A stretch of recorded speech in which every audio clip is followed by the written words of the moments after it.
We are live. Hello, everybody, and welcome. This is the Apostate Prophet. I hope you're having a fantastic day. How is everybody doing? I didn't schedule this very much in advance. I decided to schedule this just within 30 minutes of beginning. But hello, everybody. Here I am, Apostate Prophet, on the channel Apostate Prophet. What a surprise. And today I have with me a guest, a friend, a fellow YouTuber, a fellow streamer, a fellow curious person who has recently gotten into some trouble, Derek from MythVision. And we want to have a conversation today about Derek's encounters with Islam and Muslims. Derek, how are you doing? What's up, brother? Thanks for inviting me on. I really appreciate it. I don't know how much trouble I can get in. I'm always in trouble, so... That's good. That's good. Trouble is good. Yeah. So for all those who don't know you and who don't know who the hell you are, sorry. Right. Why don't you go ahead and introduce yourself? What are you doing? What kind of YouTube stuff are you doing? How did you get into this, and why? So simply put, I could go on and on about this.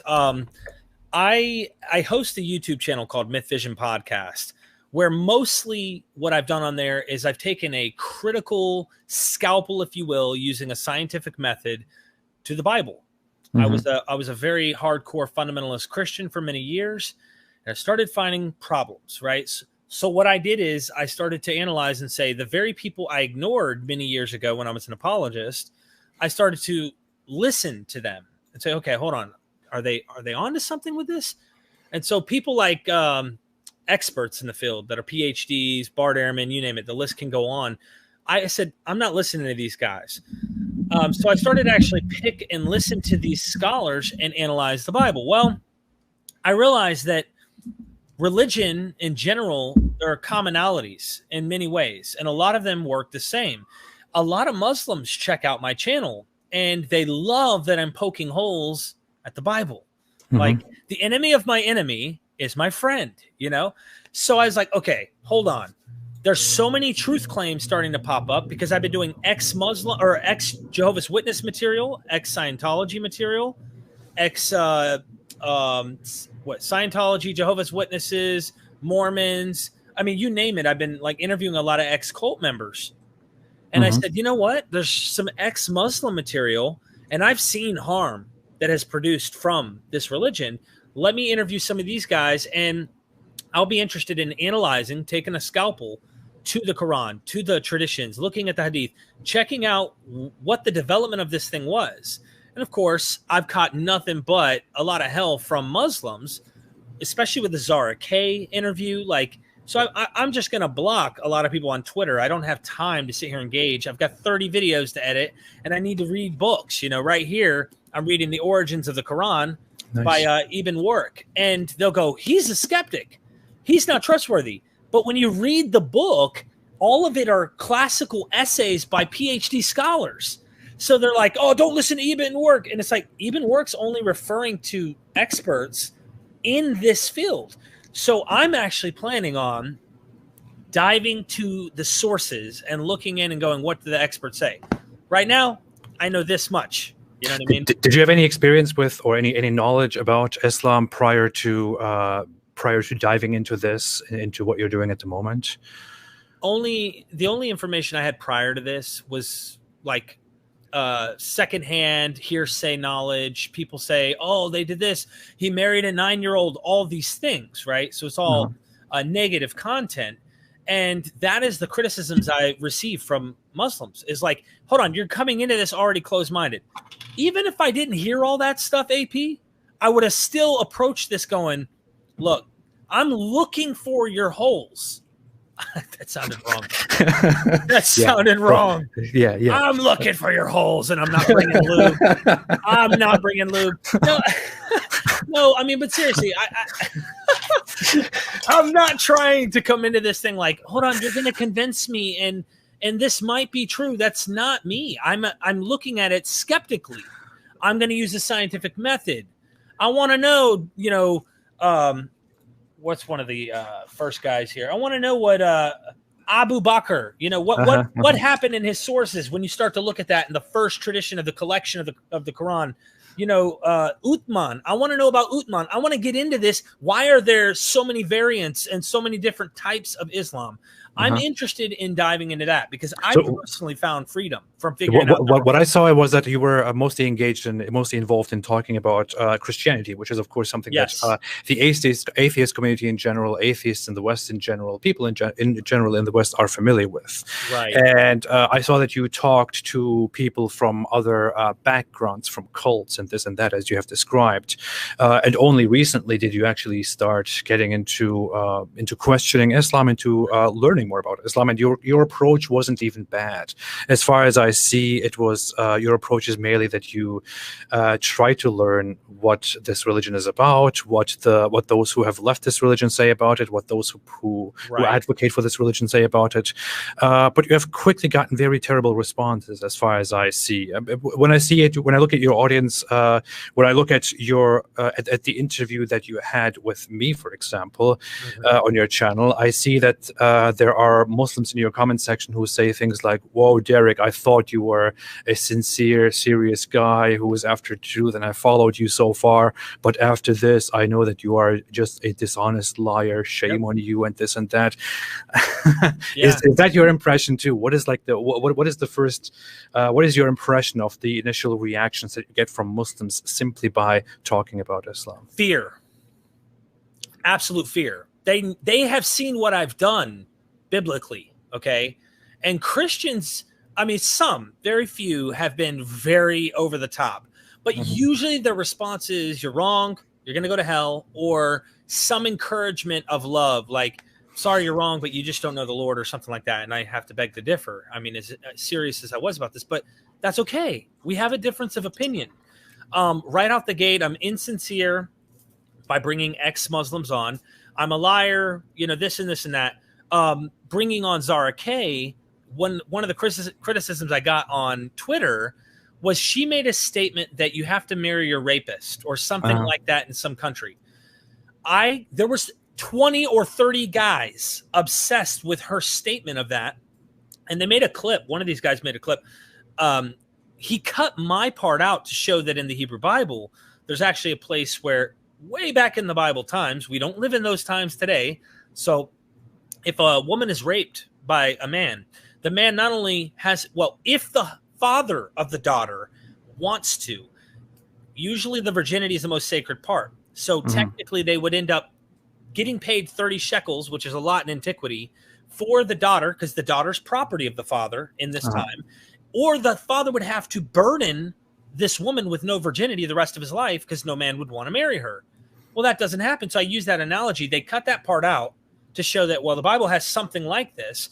And then they go, "We don't do that. There's nothing in the Quran." And I'm like, I don't even know. Why aren't you screening your guests? What are you going to do to Zara K? Why aren't you attacking her? And it's like, so apparently what happens is that she said that there is a practice in Muslim circles or in Muslim tradition that a rape victim has to marry her rapist.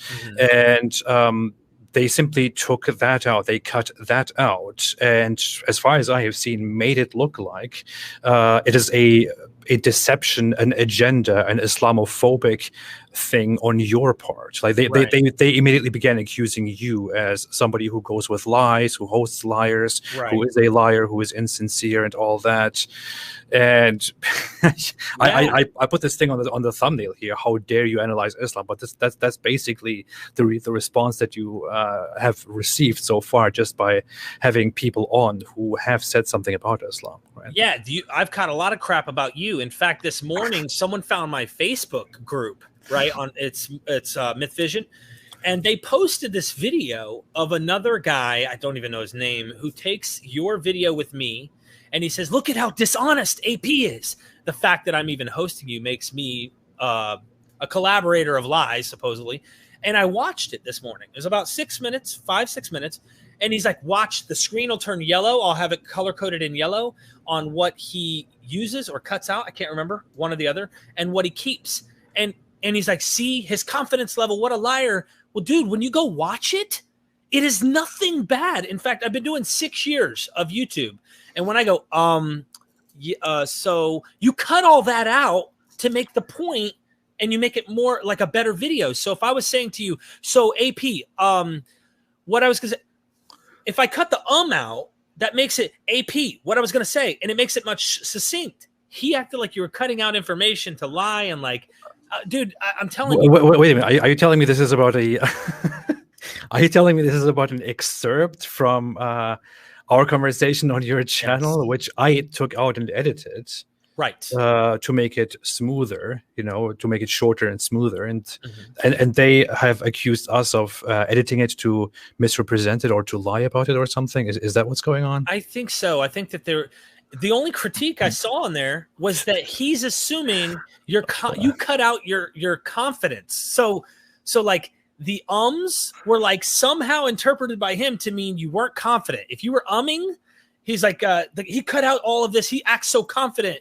No, when you edit a YouTube video, ladies and gentlemen, if you ever choose to start a YouTube channel, you cut out your and so all of that stuff to make the video cleaner, more entertaining, get straight to the point. Like, it's all common sense. Anyone who does videos, especially when you have a channel the size AP has, you want people to be entertained and enjoy the content. So in case you didn't know this, you're going to be seeing more content about Islam from me.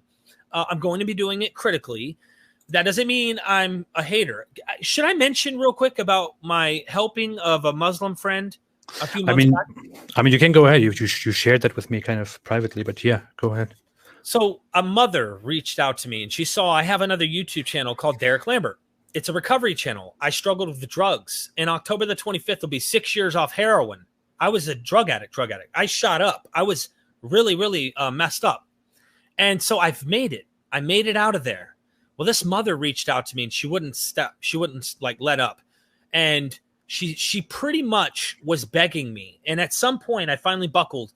Long story short, I drove to New York where he's at, picked him up off the streets. The guy's eyes are rolling in the back of his head. I mean, he's dying of fentanyl addiction.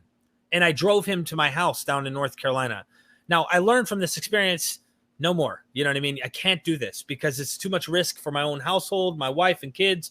But I brought him into my house. He's a Muslim. We had many talks in this garage where I do my videos right here about Islam and how he's like, no, he starts with it's true. He starts with it's true, and there's no way to convince him. So I can already tell you the picture they're going to paint is you're an Islamophobe. I'm an Islamophobe who actually took a Muslim off the street who struggled with addiction and helped him get clean for 3 weeks till he wouldn't listen to me anymore. And then he ended up leaving because I couldn't allow it in my house. So I want to say that, like, I've grown up with Muslims in my community. It's a tactic that's used right out the gate by people who are afraid of what I might do by exposing more of its human origins. Human origins. Dan, that's you told me about this in private in the back. It's like I didn't pay attention too much to the actual background of the issue, and that that you have been doing this and helping people recover. But that is significant. It says something about your intentions and your background with this. But yeah. It is indeed. I mean, when we had a conversation on your channel, we had a Muslim caller call in. I think that's the guy. That's the same guy that we are talking about with the whole edited video. Yeah.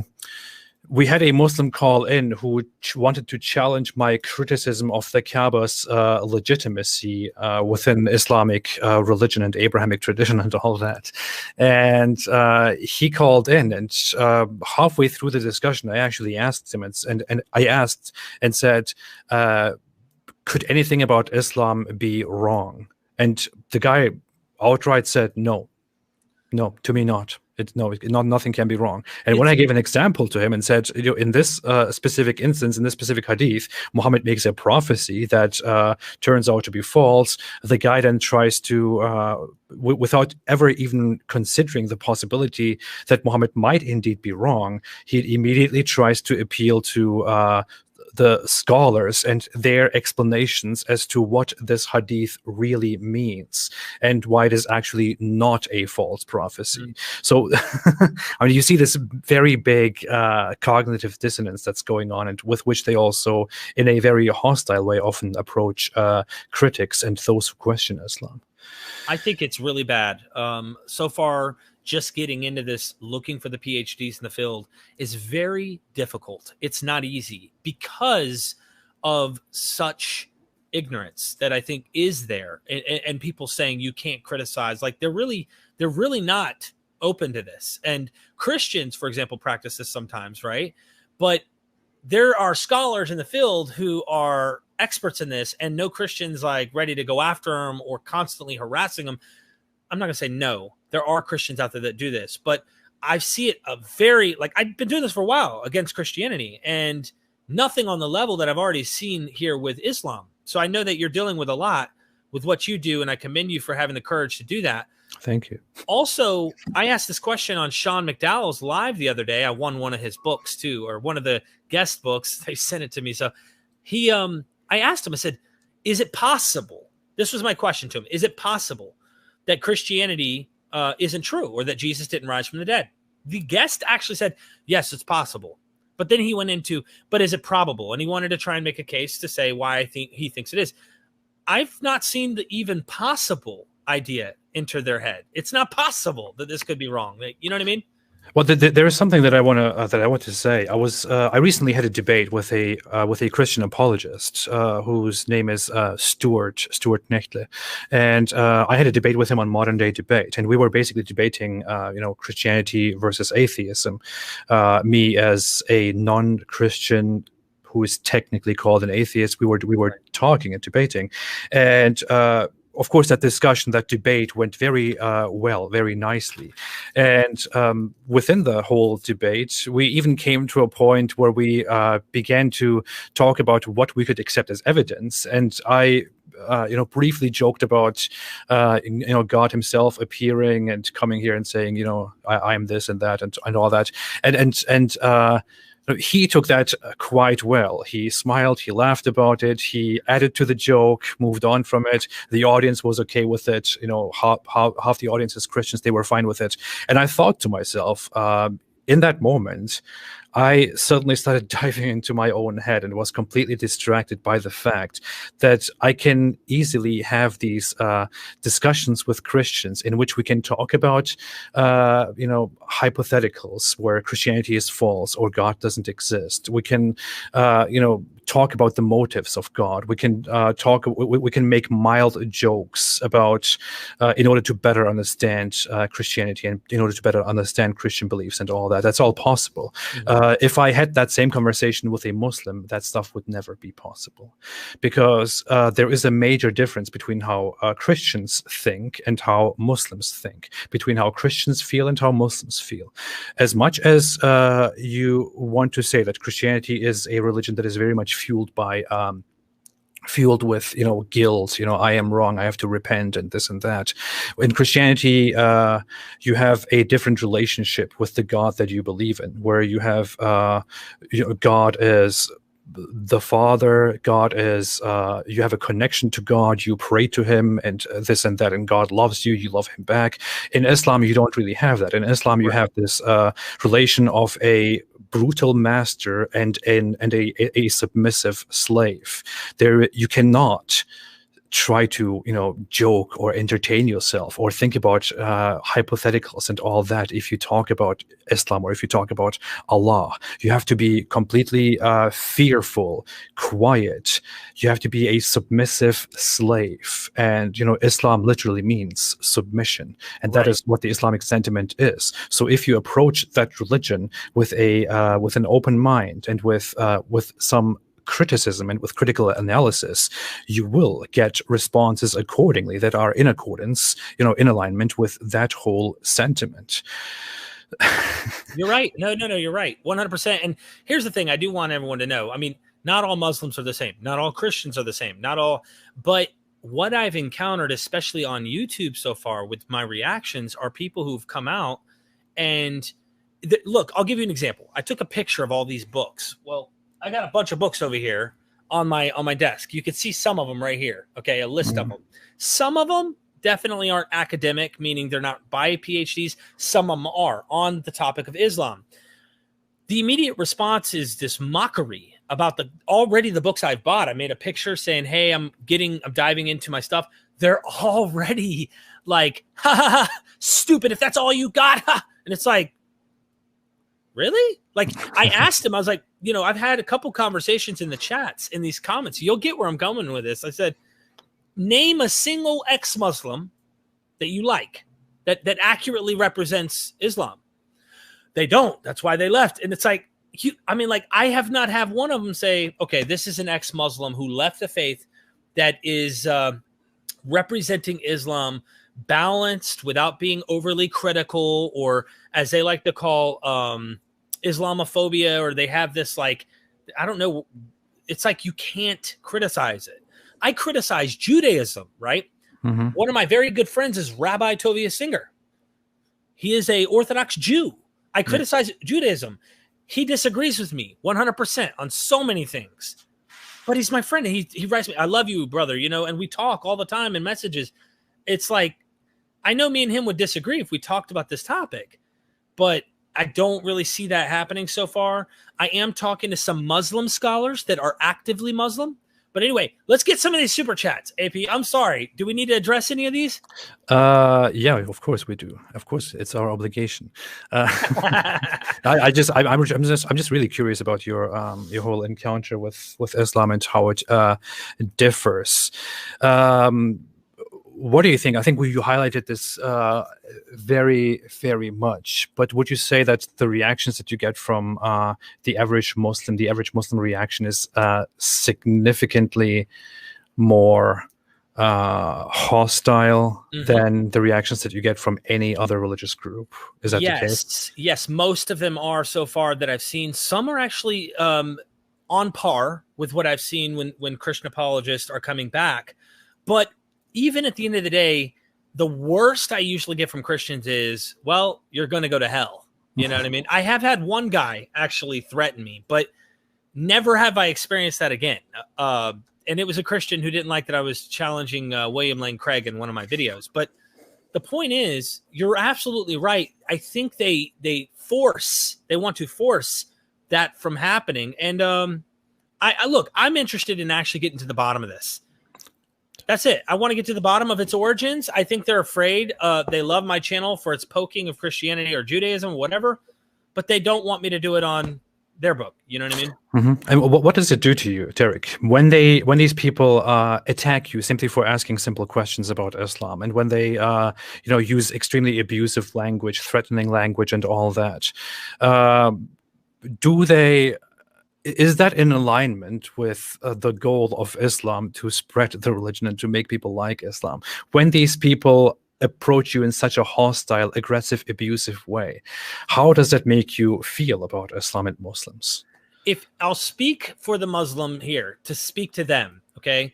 If you want people to actually come to your religion that are skeptics, people like me, don't act the same way Christian apologists have. And then, I've been dealing with them for years, right? And I'm not talking about all Christian apologists, but the ones I've been dealing with often come off kind of like, no, you're wrong, this, that. And they're already assuming they're true. Their ideas are true. Encourage criticism. Sean McDowell is like, look, encourage looking into this stuff. Now, of course, he's still going to side with Christianity being true. But you can't talk to a skeptic who's already using scientific methods, who already criticizes his own worldview all the time, to walk into this book and say it was directly orated from Gabriel to Muhammad. This is perfect and it's infallible and it's directly from God and everything's accurate and stuff. And you have so many splits in your religion that I see with my eye. And there's already different variants in history with different people that are talking, just barely scratching the surface, that have followed this religion. And there's civil wars over these things and stuff. I'm like, hold on, man. If it's so from God, why does it look like this already? So I have a problem. And the way you're reacting to me is not making me want to look at this like, oh, I might want to become a Muslim. Maybe this might be true. No, you're making me go, okay, you're making me want to get deeper into this and expose it for its human origins.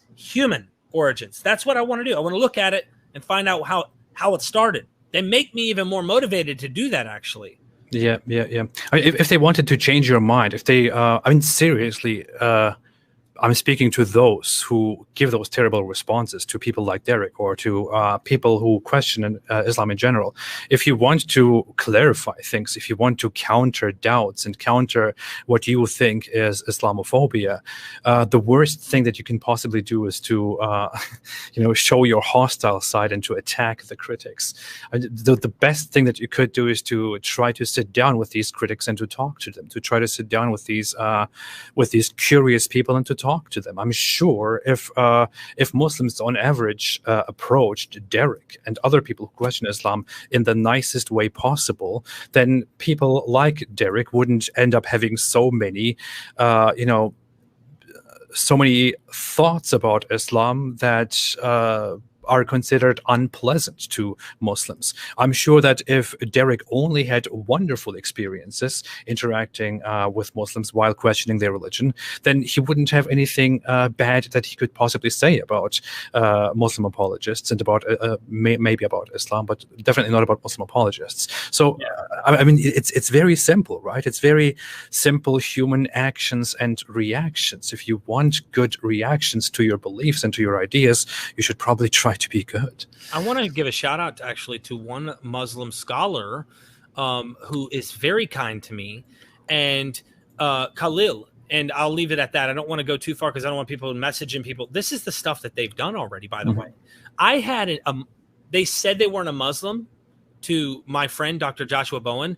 Me and him are like this, bro. And they emailed him and said, do not come on his show anymore. Do not have nothing to do with him, blah, blah, blah, blah, blah. What the?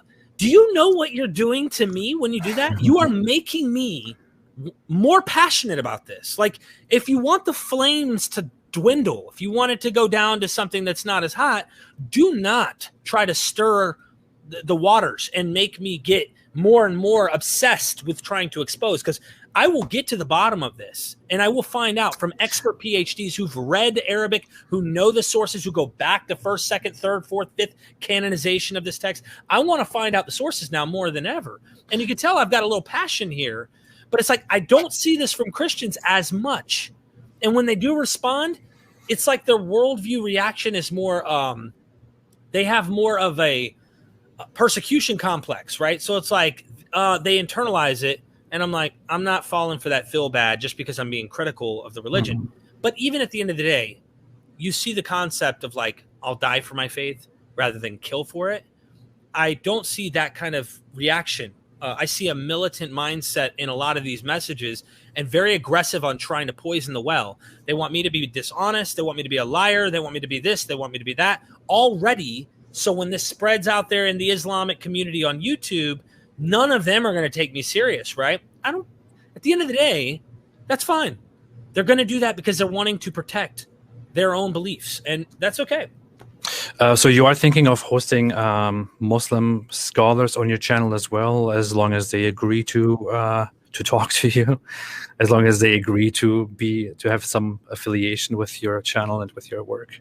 I interview Christian scholars that are PhDs, okay? And they are the coolest people in the world. Like, I mean, they're wonderful. I'm friends with them. I want to be friends with Muslim scholars. I'm not interested in apologists. There's a big difference to me. Honestly, I've been engaging in this for a long time. I have a PhD, for example. His name's Ian Mills. He's a Duke University candidate here in North Carolina. By the way, I live in North Carolina. Oh, why would you say where you live? I live in a military town, okay? I want you to know I'm the son of a Green Beret. Oh. If someone were to come to my house, I swear on everything, they're going to regret that they came to my house. That's all I got to say. Bottom line. So when people are like, are you afraid to get your head cut off? I'm in America. I got a Second Amendment. And let me tell you, I'm not afraid to use it. So the bottom line is I should be allowed in this free country to talk about various things. And I do it to Christianity. I do it to Judaism. I'm interested in doing this to Islam and to understand why are we not allowed to talk about this the same way we do the other religions? I love the attitude, man. I mean, it's a fact, bro. It is. And that's the thing. The more that's going to come, the more I'm just going to show it. and let people see the true colors of what we have. There are very nice Muslims out there too. So I'm interested in being critical. Nice Muslims don't care what I have to say because they don't watch my channel. They're not out there on YouTube trying to defend a religion.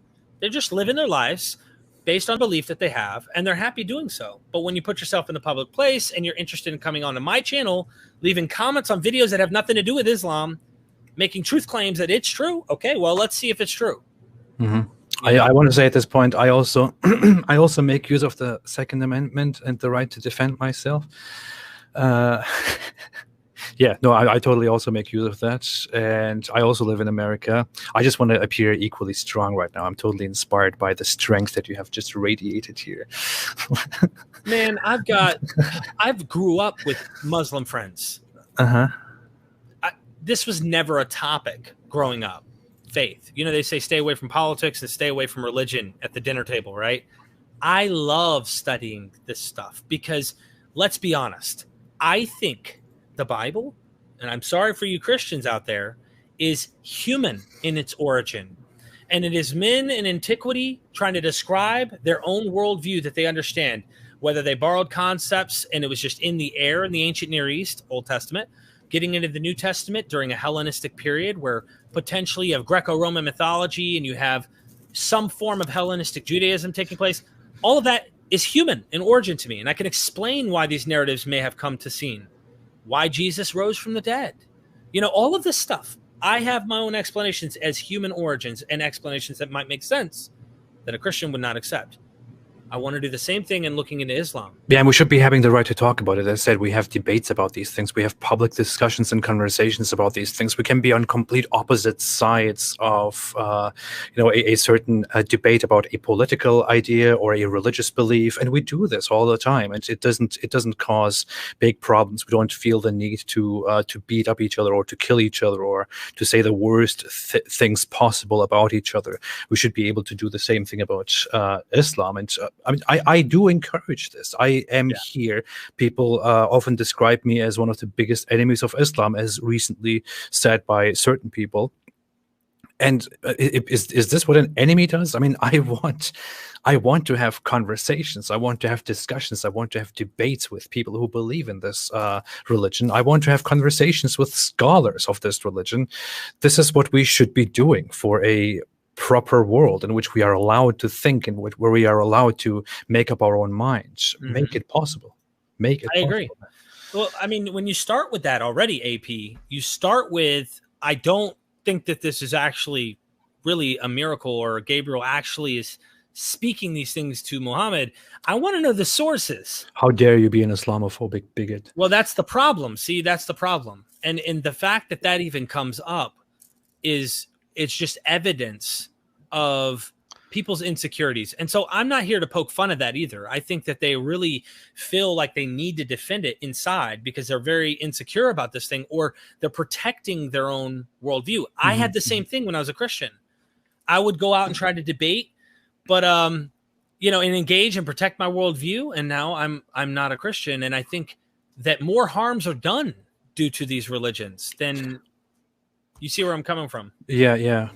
Only Islamophobes don't believe that Gabriel talked to Muhammad. No, just kidding. Oh my God. The issue is, I grew up a Muslim, and I grew up in a very religious household, in a very religious family. I myself became very religious at some point, and I was involved in very religious circles, Muslim circles.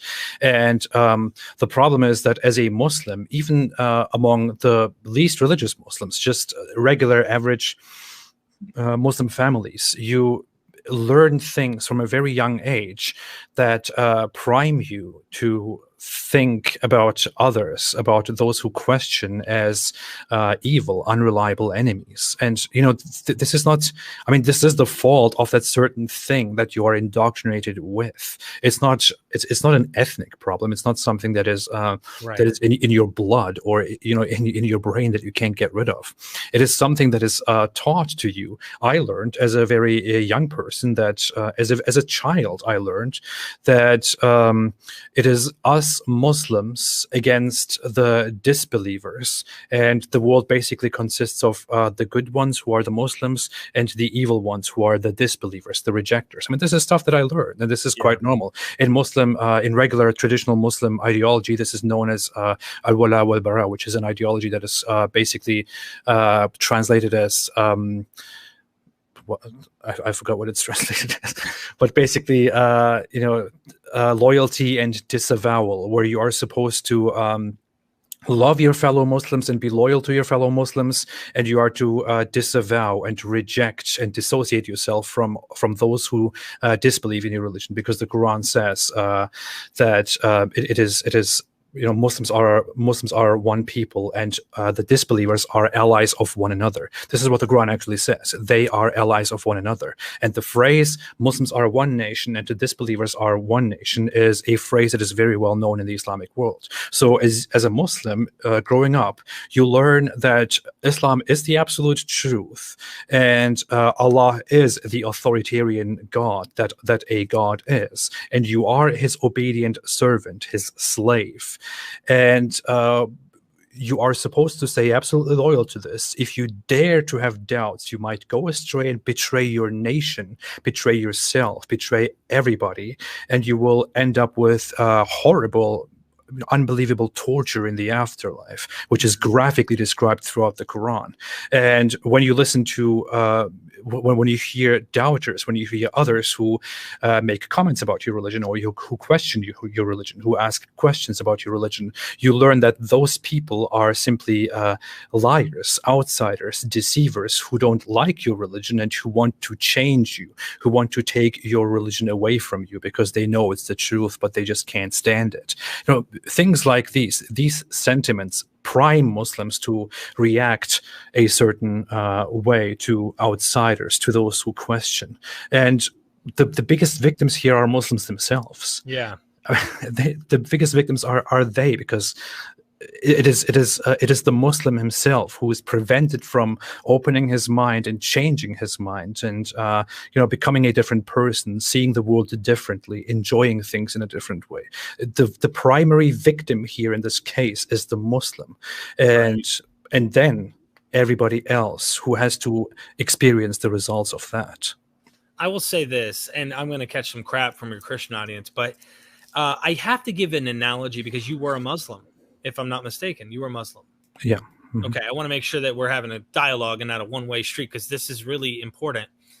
You know what it's like for the switch to go off and for you to start seeing things they can't see, because they're in a bubble that actually tells them not to look at those things, or that thing is wrong. Don't even test it. Don't even try to entertain it. Shove those doubts down. Well, I did the same thing as a Christian. And the idea that Islam is the idea of submission to Allah. You know what I mean? Well, in the New Testament, you're slaves of Christ. The difference is the ideology there. Whereas with Christ, it's persecution complex. It's the idea of going to your death or willing to die for your faith, right? Mm-hmm. Whereas in Islam, it's more militant. And there's this idea that you're willing to kill, or even possibly even die for it. But the idea is willing to kill and do these things that you could see happening in more extremist versions of Islam. And I'm looking at this.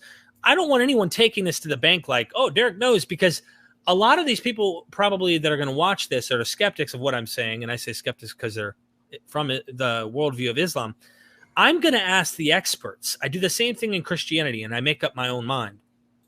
But it's very difficult to find experts who are there dissecting Quran, Islam, the whole faith. It's not as common as Christianity for criticism. And that's a big problem. I think we need more of that. And that's allowed Christianity to kind of conform and get used to this idea. People aren't being burned at the stake, for example, for not believing in the Trinity 300-400 years ago. Yeah. Mm-hmm. You didn't believe in the Trinity. You were getting killed, if they found out. So I want people to start to conform to the culture in a way. That's my goal. Mm-hmm. That's my goal. That's well put. Very, very well put. I have to just say, in order to abide with what is expected from me, please don't say anything else that is offensive to Christians and Christianity, because my masters will be very angry with that. That's actually the stereotype. That's actually what the expectation, the idea that many Muslims and Muslim apologists have about me and people like me, that we are funded by these masters, which is why we are supposed to say certain things. And do they really believe that? there are many people who actually do believe. I mean, it is very stupid to, I don't know, it's very absurd to imagine that that is actually a reality that they believe to be true, but many people actually do believe that. And many people accuse us of being, I don't know, agents, spies, and things like that. It's ridiculous. I say that because those accusations are done to me as well. I'm supposedly a Freemason. I'm part of the Illuminati. If you watch some of my early video intros, there's an eyeball. In fact, my logo is an eyeball. Myth vision. You get to see the myth. And they're like, oh, that eye, that's the all-seeing eye of Horus and this and this and that. And they're going into this. And I said, well, I haven't received my first paycheck from them yet, but I'd look forward to it if they were ever willing to send me one. Because I'm a critic, man. What do you want me to do? I used to make fun of the whole notion that I'm being paid by Jews, and that was a long-running gag. And eventually, I got tired of it. But wow. It is still happening. There are even videos of me where they try to depict me as a Jew, saying we know nothing about his history and look at his nose, and like, dude, the nose? Are you kidding me? And there's some very serious, hateful stuff out there. Even the one video where I said on a live stream that I took an ancestry DNA test, and I uploaded it on some other DNA platform, which told me that I have 12% ancestry related to Sephardic Jewish origins. And some people actually took that and made a video of it in which they said, Apostate Prophet just helped us expose himself. And then they put me on the thumbnail as one of those stereotypical Jewish. We all knew all along things, We all knew. It's so insane what kind of stuff people come up with, what they want to think about when they don't like your ideas. I want to read super chats here. Yeah. I want to put them on the screen. Unfortunately, YouTube still has a very terrible system when it comes to super chats. Man, they have so many things that they do. Maybe come up with an idea to pin the super chats on the screen if you want to read them, Right. So I will share my screen here quickly to show the super chats on my YouTube tab so that I can look through those and read those very carefully and nicely. Give me 1 second. I bet there are some questions for you. Okay. I'm down, yeah. All right. So, is this big enough for everybody to read, to see? Ooh. So, if you read it, I'm sure we'll be fine. The first one is a Turkish super chat, which says, I am translating your videos. Can you please look? Okay, I will have a look. Dear Yasin, thank you so much. I will check. Greg Conowitz said, how dare Derek analyze Islam? Astaghfirullah. Well, I do it to everyone else. I mean, this is the thing. There's been only one or two people who actually said, go for it. You know what I mean? Like, they just seemed like, hey, we want you to do that. But then they had a caveat. They went, we don't mind you being an analyst or critic of Islam by going to experts, but these ex-Muslims, that's the problem. I can't talk to you. I can't talk to Zara K. I can't talk to Arvin.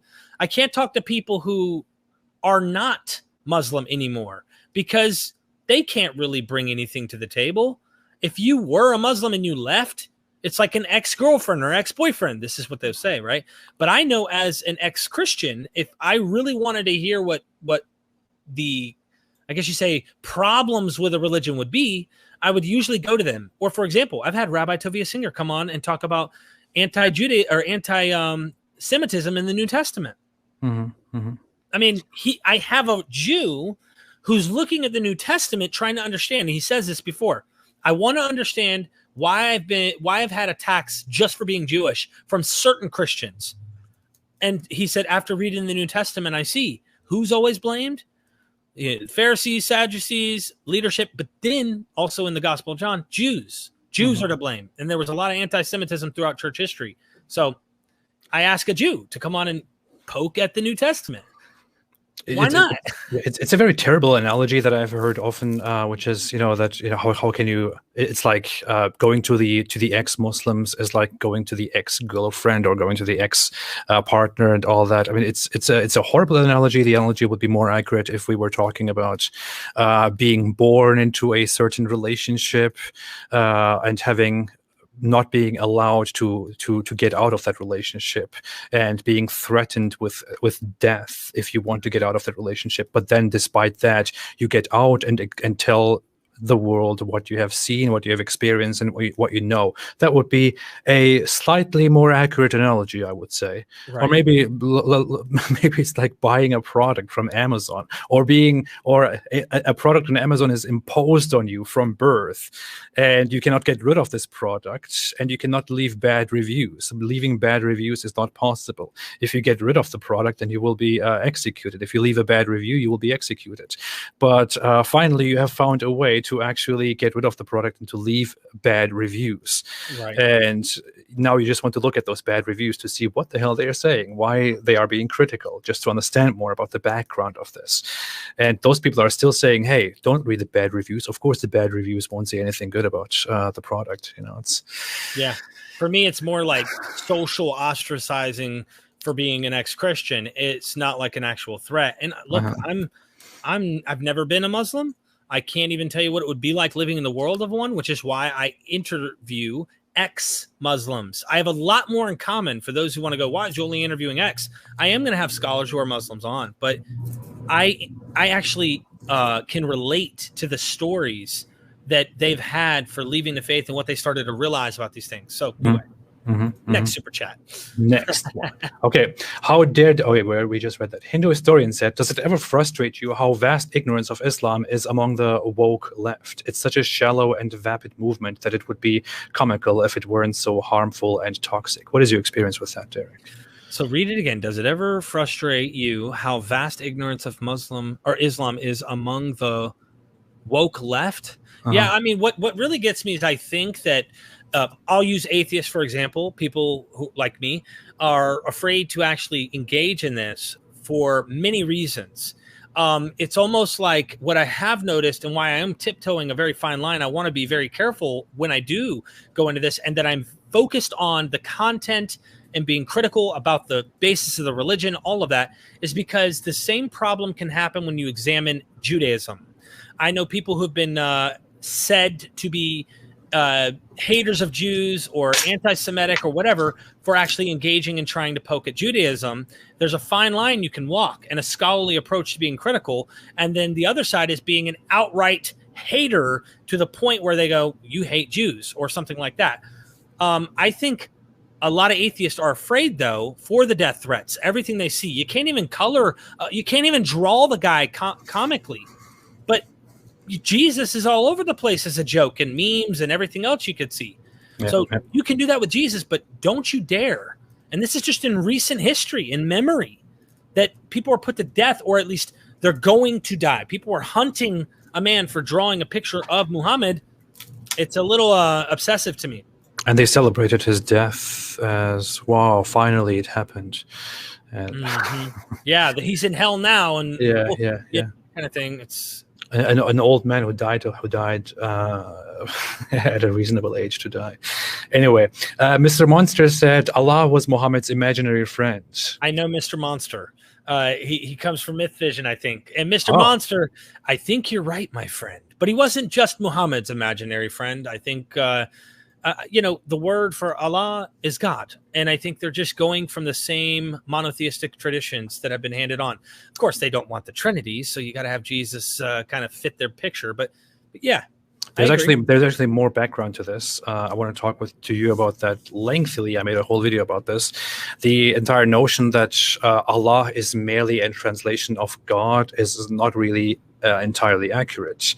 Allah comes from the origin El-Ilah, which means the God. So it is the generic word, for deity, for God, has become the proper name of the God of Islam within Islam. But Islam Islamic sources, Islam in general, Muhammad and Muslims are entirely unaware of the actual identity of the God of Abraham, the God of Christianity, and the God of Judaism. The name Yahweh, for example, is entirely unfamiliar to Islam, does not appear at all. You know, in Christianity and Judaism, God's name is not God, or, you know, Allah or Ilah or whatever it is. A God has a name, and God is merely a title. In Islam, that suddenly changes out of ignorance, most likely in Muhammad's time, where his name is simply the God, you know, Allah. This is something I want to look into with the skeptic or the scholars. Sorry, I want to look into them and see how they answer that, and then maybe Muslim scholars who try to defend, maybe see what they say, or not apologists, but I know the scholars coming from a worldview that are practicing Islam, they have boundaries. You pointed that out in your interview where you had a show. I told you that the aggressive guy, the Muslim who was really aggressive. What was his name again? Which one? The one that like is super hyper and acts like he's going to do some damage or wants to meet you in a park to debate or so. I can't remember what his name was. Oh, you mean Mojab? Is that Mojab? I think so. Yeah, that's his name. Mojab. Yeah, all I know is that he interviewed an expert in this who is also a Muslim, and he's like, "Well, there's a secret. Yeah, we can't go there. There's a secret to the public, and I really don't want to go there." Like, it's like, whoa, where do you not want to go, and what is the problem here? My ears perk up. I want to know what he's saying we aren't supposed to know. I get that. That's good. All right. Greg Kanowitz said, "But I thought Islam is the religion of peace." Yeah, so did many. No comment. I'm just kidding. I still got a lot of learning to do here, and I think that most Muslims are probably peaceful. But if you do stir the hornet's nest, which is their beliefs, you're going to get some hornets pissed. And I'm not doing it to poke the hornet's nest. I come out wanting to let people know you don't need these things to live a happy life, to have happiness, joy, to live a moral life. You don't need these rules, these constructs that we call religions in order to do so. Alan Bird made a super chat and said, "Derek has a great channel. I would like to know what AP thinks of Robert Spencer. Many scholars are critical of his work and his political agenda. Want to know what I think about Robert Spencer?" Well, I had him on my channel before. I talked to him before. I had a few exchanges with him. He told me that he likes my stuff. I was following his work. Of course, we have completely different methods, completely different approaches to Islam and to Muslims in general. I have disagreements with how he approaches social situations when it comes to Muslims. I think he's mostly on point, mostly correct when it comes to analyzing Islam. But yeah, that's just it. We have differences, different approaches. But yeah. And I got his book right here. I have not opened it yet, but he wants me to interview him soon on the channel. And just for those who are watching, I've had some Muslims actually tell me, "Ha ha ha ha, you idiot. I can't believe you're actually going to read this guy's book. You're stupid. His theory's been disproven over and over." Well, I think they'll say that of anyone that doesn't agree with them. They'll agree. They are going to say that no matter what. So before you get discouraged on looking into theories, I honestly, this is one of the reasons I don't go to Muslims. I'm not interested in hearing you only defend no matter what. She wasn't 9 years old. You name it. Like, there's always an apologetic to get out. And so where are you going to find honesty on this religion? You got to go to people who aren't like trying to protect it. And I don't know if if Muhammad existed or not. So you can only talk to those who agree with the religion. I'm sorry. Right. That's how it works. Yes, sir. Yes, sir. Yes, sir. Lord Damon has made a super chat and said, "Becca of Mecca called me to." Becca of Mecca called me today. She wants my body. What should I do? Should I turn my Becca on her? What? I don't know. Is that a reference to? That sounds very. It sounds like a song. I don't know. It does. I think it's a reference to me talking about I'm looking for holes. I can't help but think. But it's nice. So I made a whole video yesterday about the whole Muslim claim that Mecca is found in the Bible as the Valley of Becca, and it is just such a big joke. I don't know. I made a whole video that is like 20 minutes long, in which I actually invested a lot of time and effort because nobody takes it seriously, and I'm just the guy who takes stupid stuff like that seriously and analyzes it thoroughly. I want to tell everybody real quick. Super chat your questions in. We're taking questions. If you didn't know this already, please help out AP. You're driving more content to get people aware of this, but also we're happy to take your question and have fun here on the screen. So let's start a chain of super chat questions and like send them in. Anyway, Derek, this is my channel. How dare you boost? I know. How dare you boost my channel here? I'm serious though. I love having engagement with the audience. It's fun. No, it's nice. Definitely. I think so too. Yeah, there are some chats that are coming in later on that I will put up at a separate time. This is kind of weird. Greg Conowitz said, Derek, they are afraid that you will destroy Islam. That's why they want to deter you from reading about it. That's basically very much what we have been saying and what Derek doesn't. I don't want to speak for him, but that's what I think. Well, if I could comment, look, I agree. I'm not going to be able to destroy it. No one is just going to destroy this thing. It's a long time of people somehow being capable of looking at their foundations and testing and challenging that. I see the same problem in other worldviews that I critique. So that same statement, they're afraid or they'll come on, but they at least allow the critique, even if they disagree. So I agree. Thomas Garth said Hadith point to Mr. Medical Doctor as the Dajjal. Total inside jokes. Medical Doctor is Zakir Naik, who I started calling him the Medical Doctor because I made a video about him in which I repeatedly put in his the phrase where he says, I'm a medical doctor, where he talks some complete garbage about evolution. And ever since, that has kind of become a meme. I'm very happy about that and very proud of that. And the Dajjal is the Islamic antichrist figure who is supposed to come in the end times and whom Muslims expected in Muhammad's time, and they have been expecting him for 1,400 years now. And he's a guy with one eye dangling out, and he's supposed to go make the whole world go wild, and of course, no surprise, lots of Jews will be following him and all that. It's very crazy. Greg Conowitz made a super chat and said they are hiding something, Derek. It's obvious. Well, I mean, when you have a Muslim himself say it, I don't even have to say it for him, and you don't either. We had the interview that you caught of I can't remember this guy's name. I don't know why, because he's so powerful and talks like he's, I don't know, Muhammad Hijab. Yeah. Muhammad Hijab, and he's interviewing this other scholar who's like supposed to have, this is what gets me. It was like, okay, this is huge. He's like, okay, so there's some things we for the public to not know that we find out. And it's almost like he found a moment in his research as an expert in this that like really challenged his faith. And notice as he was describing this, he kept talking about, no, but I stick to this and I stick to that. And the word is true. And it's from Allah and all this. He's like trying to already defend the very statements. He's trying to be honest. What you're talking about is it's a very detailed conversation and a very detailed background to it. It actually went viral. It has become a meme known as the holes in the narrative. That was an interview between Yasser Qadhi and Muhammad Hijab, where Muhammad Hijab basically asks about the authenticity and the variations between versions of the Quran. You know, different readings of the Quran and different texts of the Quran.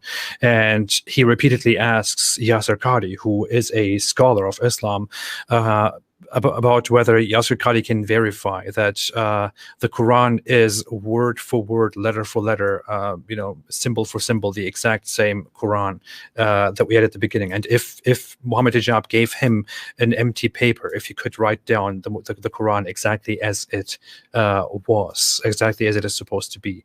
And Yasser Qadhi basically starts, squirming a little bit and trying to evade the question, and says that this is a matter that we should should not be discussing in public, because there is a standard narrative about the preservation of the Quran and the variations of the Quran. But when you study the text and when you study Islam, you begin to realize, as you dive deeper into it, that there are holes in the standard narrative. And so that phrase became a meme. And he then goes on to explain that this is a very difficult topic, which I can't summarize. He doesn't want to summarize. It raises a lot of doubts about why this whole, the whole variations in Quran versions, in Quran texts and Quran readings happened, and what exactly that does to the entire narrative, that the Quran is co-eternal with Allah in heaven before the creation of humankind, word for word, letter for letter, and that it exists in the same form here on earth. If there are different variations and different readings and this and that of the Quran, then it can't be that is the case. Right. So and there are so many different layers to this discussion. It's a very big topic. I would suggest looking into it. You're actually right. It is super complex, and I'll leave it at that. Yeah. I wouldn't do it any justice trying to summarize it here right now, so I don't even want to try too hard. So here we are. Greg Kinowitz said, Derek, look into J. Smith and Houghton Tash's work on uncovering the many variants of the Quran, which destroys the claim that there is only one Quran. See what we just talked about. Yeah. J. Smith, I've emailed him. I'll email him again, but here's the difficulty. A lot of these guys, and I'd love this to happen. I'd love to talk with Matt Wood, for example, and other people. And I think that Matt would definitely have a conversation with me about this if we stuck to Islam the best we could. It'd be we try our best, to focus on that, because I think we have a common agenda on trying to understand what is going on here. I do the same thing when I interview Rabbi Tovia Singer. I don't interview him to critique the Torah or to have him try to say what the truth is about the Torah, right? Because he's a believer from that position. I use that to talk about the New Testament. I'd like to do the same thing with Matt Wood and Jay Smith, but I haven't received a response yet, and I don't know if Jay saw my channel and said, hell no. I think I can help you get in touch with him. That'd be cool, man. I have nothing against these guys. I think they're super sharp when it comes to Islam. When it comes to Islam, that's what you said. Okay, I'm being polite. Yes, and no, but seriously, I brilliant men. That's all I need to say is that's. The case. I will try. I will do that. And okay, let's move on. Any speech against Islam is seen as devil's whisper. Exactly, kind of. Yes. What did he just say? I'm just kidding. Tonushi made a super chat and said, have you run into Muslims who, instead of being ignorant, are outright lying about their faith and doctrines? And are there similar Christians and Jews? I can't say too much about this. What is your observation so far, Derek? Just in a live, I'm not going to say outright lying or ignorant. I would say on a live I did with you, I think it was, and other people, I invited multiple Muslims. No, you weren't on that one. 2 Muslims started arguing over Aisha's age and this Quran passage talking about prepubescent, post-pubescent, that kind of thing, or post, what do you call it? Anyway, she can't have her period anymore, or before she's ever had her period, and the marriage. And I'm talking about, one of them called the other one Taliban. Okay, I'm not kidding you. I stood back like as an atheist on my channel going, what? I'm watching and they're like arguing so much. He's like, you're lying. No, the text says. And then the other was like, no, this is. And they're on my channel and I'm sitting here listening. And to me, they did all the work. I didn't have to do anything. It was like they did it to show. I think that they're really trying to defend it for modern context a lot of times. And that might be the case, or maybe they really are being honest and thinking that's the truth. I don't know.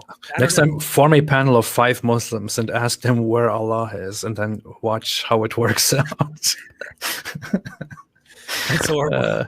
It is. Where is Allah is one of those topics that in Islamic history it has caused so much controversy and so much trouble.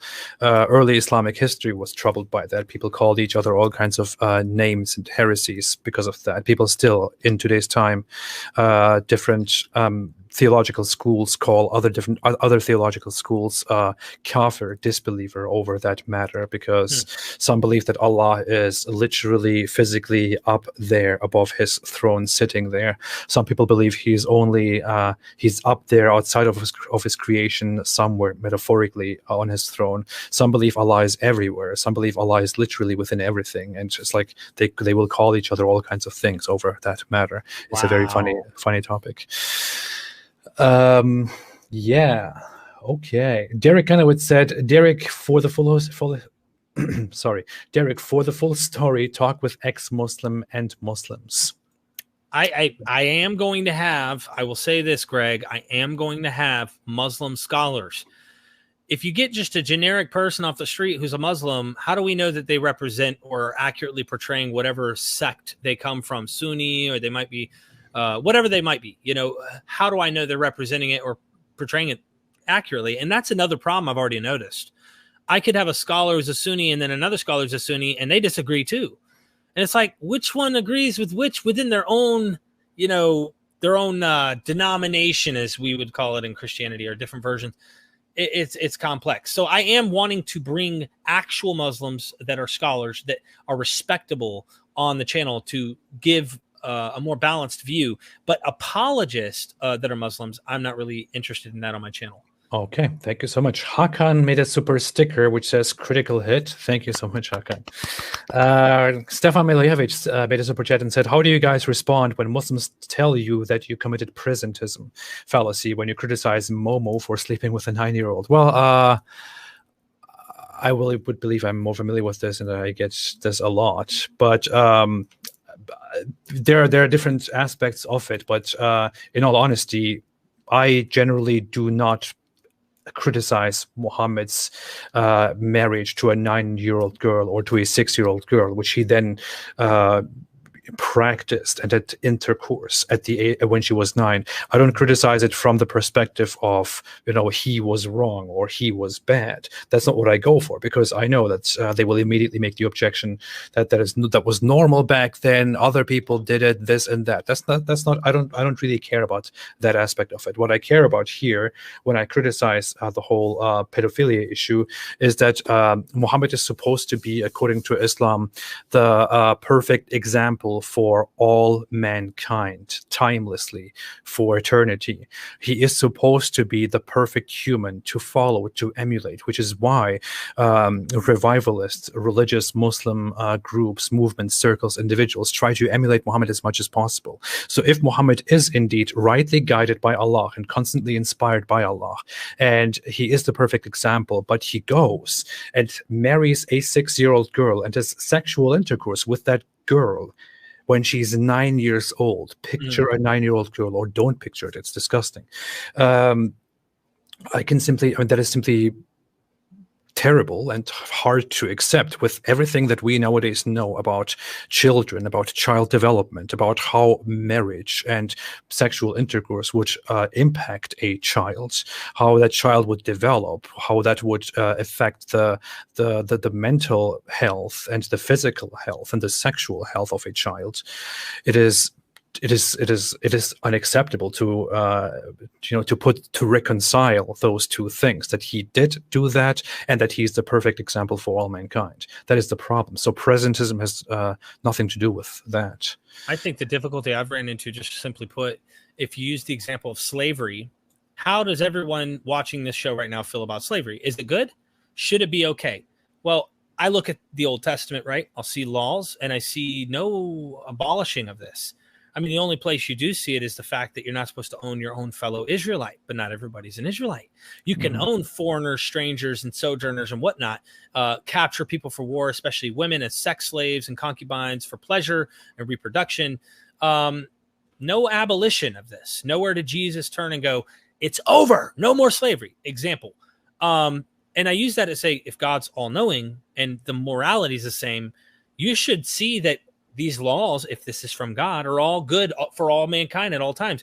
Do you think it's okay to sleep with 9-year-olds? Is an example. If that are true, if that's really what Muhammad did, was sexually, go and have sex with, is it Aisha? Yeah. If that happened, then why wouldn't that be okay for all time? And why isn't slavery good for all time? And why don't we have that? Like, presentism runs into that. How do you as a human being feel about modern day slavery? If we actually start to do this again, conquering people and making them your chattel slaves, not just indentured servitude.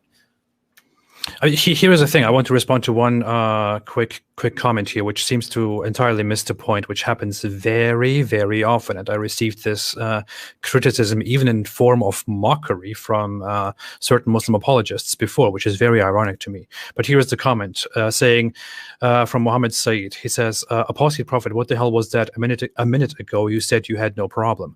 Well, the issue is, look, what I said, I think can be distinguished. I'm not sure if I was clear enough. But what I said is that I am not criticizing Muhammad for being a mere human in the 7th century who did certain things. That's not what I'm doing. I don't really care about that, because Muhammad is a random human figure in the 7th century. There were so many people. There are so many people in his surrounding, in his environment, in his time, who did terrible things that cannot really be properly judged within the standards of our time. The same thing was, for example, said about slavery. I said in the past, I cannot judge somebody who had slaves, 1,000 years ago or 1,500 years ago. I cannot say, wow, what a horrible person. He had slaves. I cannot say that, because it was normal back then to have slaves. I don't know if it was normal in Muhammad's time to have a child bride. I think it was not the most normal thing. But I could not say that he's bad based on our understanding today of child marriage. And that is not even my point. I'm saying that Muhammad is a moral example according to the Islamic narrative for all humanity, everywhere, forever. And I'm sorry, in today's time, it is unacceptable to own slaves, to have sex slaves, and to have a child bride at the age of 9. That is the issue. You have to distinguish between those two things. And that's the argument I'll bring with the biblical stuff that I've been doing for so long, as I'm starting to now look at Islam, is I'll say that, like, okay, we have a God, all-knowing, all-powerful, supposedly can see the end from the beginning, right? And here you have a context in which we're living in now that this isn't happening. Why would I think that this is actually God doing these things and not men from antiquity? Seems to be more of a human origin rather than divine. And that's what I would say, the same thing probably happening here, looking into Islam. So. Stefan Milojevic, I just responded to that. Crusader General. Oh, wait, let me bring the things up here. What did I do? What have I done?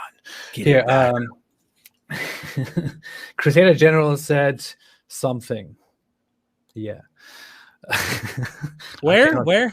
I cannot read. Oh, wow. Okay, that looks like it might be. Is that Greek or Russian? Cyrillic is Russian. Yeah. I have no idea what it says. Common perception among haters. Если в экране нет. You could copy and paste it. Tell me if I'm reading it right. Somebody who knows how to read it. I think I'm reading it right. No, something like that. What is it? Is that a P or is that a? I think it's a P here. And this is an L. Pili. This is an sh. I don't know. I didn't read this. I haven't read this stuff in a long, long time. But I learned like many, many years ago to read this script. Wow. Somebody will probably tell me that. Yeah. Somebody will probably tell me I did a horrible job, and it's okay. It's fine.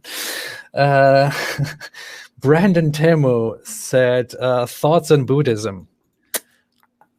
Derek, thoughts on Buddhism? I mean, I've got some friends who are Buddhist, and they went that route when they were getting clean off drugs, and I guess it helped them. But when it comes to knowing much about it, I haven't done a deep dive. I've talked to Robert Price, who studied Buddhism, and his wife, I think, is fond of it. But they have a lot of hells as well in Buddhism. So this idea of going to places of punishment or burning off your bad karma kind of stuff, that's in their teachings as well. And Dr. Price said there's hundreds of versions of hell there. But I haven't looked into it myself, and it's something I might do at some point because I like to talk about all of the myths. Okay, here is somebody who actually writes in that script. Stefan Miljevic, who is from Serbia, I believe, said, okay, I will read. It says, terrible reading. Good one, Stefan. Thank you. I can't stand it. Yeah. Thank you. I appreciate that. Thank you for the kind words. Buddhism. I'm actually very interested in Buddhism. For some people, notice that when I on live streams, I play with my mala beads here that I have for meditation purposes and for distraction, because I have severe ADHD and I'm trying to distract myself and stay focused as much as possible. And I have been very much interested in Buddhism for its philosophy, for what it specifically focuses on, and I went into studying psychology and neuroscience, and I was very surprised to suddenly encounter studies of Buddhism and connections between Western neuroscientists and psychologists and Buddhists, or even with the Dalai Lama himself. And I found that extremely interesting. So I started looking more into Buddhism. And I mean, as a life philosophy, it's a very interesting philosophy. And I like that Buddhism doesn't concern itself too much with trying to understand the origins and what will happen to you. Buddhism has a different approach, which is more like trying to live the right way instead of worrying about what will happen if you don't live the right way. And it's interesting. Yeah. Hookah Smoking Caterpillar said, if Mo was a prophet, what exactly did he prophesy? He prophesied a lot of things, such as that the world will end within 100 years. He prophesied that before this young boy in his presence gets too old, Judgment Day will come, or the last hour will come. He prophesied that people will fight the Muslims will fight the Romans, and then the Judgment Day is going to come soon. People will conquer Jerusalem, and then Judgment Day will come soon. People will conquer Constantinople, and Judgment Day will come soon. He prophesied so many such things. That's why he's considered a prophet, and clearly not a very reliable prophet, I have to say. I'm very sorry about that. Yeah, that really piques my interest, because I know that they try to incorporate Jesus into their apocalyptic ideas, but I did not know that. I'll have to look into what you just said and see where that leads me, because I'm big into understanding apocalyptic, or the idea that the end is in all of these different versions. Even Second Temple Judaism does this, early Christianity, of course, in the New Testament. Here we have it in Islam. And every doomsday prediction, I repeat, has 100% opportunity to fail. Every single one of them. So if the claim is, and there's some way to prove it was in the context then and it hasn't happened, well, there's one way to say he's not actually a prophet of God. And that's something to look into. How dare you say that? How dare you? How dare you? How dare you? I read that. Joseph Costi said the Quran just took everything from the Bible and put their own twist on it. But we are in the end times. The government is trying to start own world government. The Bible predictions are coming true. Well, I would say, first off, for the first point, the Quran tries to take from the Bible and takes a lot of things, just confuses them and puts them in a very, very weird way that they become very confusing and disorganized. So the Quran is a terrible book in comparison. It has to be said, to be fair, that the Bible was organized in a much better way by people who knew how to organize books, whereas the Quran comes from a source that has no literature, nothing, and it's just a collection of weird rants. And but as for the end times, I mean, people have been thinking that we are in the end times forever. I feel like if aliens were observing us for thousands of years out there, and they saw that every generation is absolutely convinced that this must be the end, this is the end is very soon, they would think, dude, what the hell, man? Do these people never change? So I have to completely disagree with the with the weird notion that there is some end that is very near and that it's happening right now and everything is pointing at it. On the contrary, it looks like right now that is definitely not the case. Yeah, it is the last hour, 2,000 years ago, and of course, 2 Peter 3, a day is as 1,000 years. This continues, and so I'm going to be consistent. I told AP when I came on I was going to try to mainly focus on Islam because I think that there is a lot of borrowing, though, and these ideas, these apocalyptic ones, do get carried over into it, it seems. But this is one of the reasons I left Christianity, actually, is in light of its prophetic claims within the New Testament. Mm-hmm. So there was an imminent return that was supposed to take place. The end was supposed to happen then. And of course, that gets stretched out in 2 Peter 3. And lots of Christians will jump right to that. Days 1,000 years, 1,000 years a day. Well, technically, then no one knows that we're in the last days because we don't really know until it actually happens. So we need to stop saying that because it's been 2,000 years. And yeah. Well, if you believe in God and if you believe in the religious narrative, then you have to inevitably also believe in the imminent or the end that is coming at some point, be it imminent or be it far in the future. You have to somehow believe in that, and you will believe in some form of narrative in order to stay consistent with that belief. And it's just part of that belief, unfortunately. I see a comment from Revelation 22:13. I want to get to your super chat. I just want to point out in Revelation, my friend, in the first chapter and the last chapter, Jesus is saying, well, first the Father's given to the angel to tell John of things which must soon take place, the things that are written in this book. The end of the book talks about, do not seal up the words of the prophecies that are in this book. For the time is at hand. Behold, I'm coming quickly. This is supposed to happen then. 666, the number, that is the number of the beast. We're talking about Nero, Kaiser, Neron, Caesar. This is Nero. This is back in the 1st century. And when you look at the whole Revelation, you're going to find out real quick, this was all supposed to happen then. And this is all throughout the New Testament. This generation will not pass away. They want to reinterpret that word to mean race. The race of the Jews will not pass away until the end happens. And there's always like a way out. And I think what I've picked up while studying critically Christianity and Judaism, the same tactics of like, let me make this work this way to make it fit is being used in Islam. I bet you anything, I'm going to see the same thing over and over and over throughout all of these worldviews. I was part of a religious Muslim community in which in which there was a lot of focus on the end, on apocalyptic narratives and trying to interpret prophecies of Muhammad and trying to fit them into the narrative of today, and basically trying to imply that anything that is happening around us is a sign of the coming end.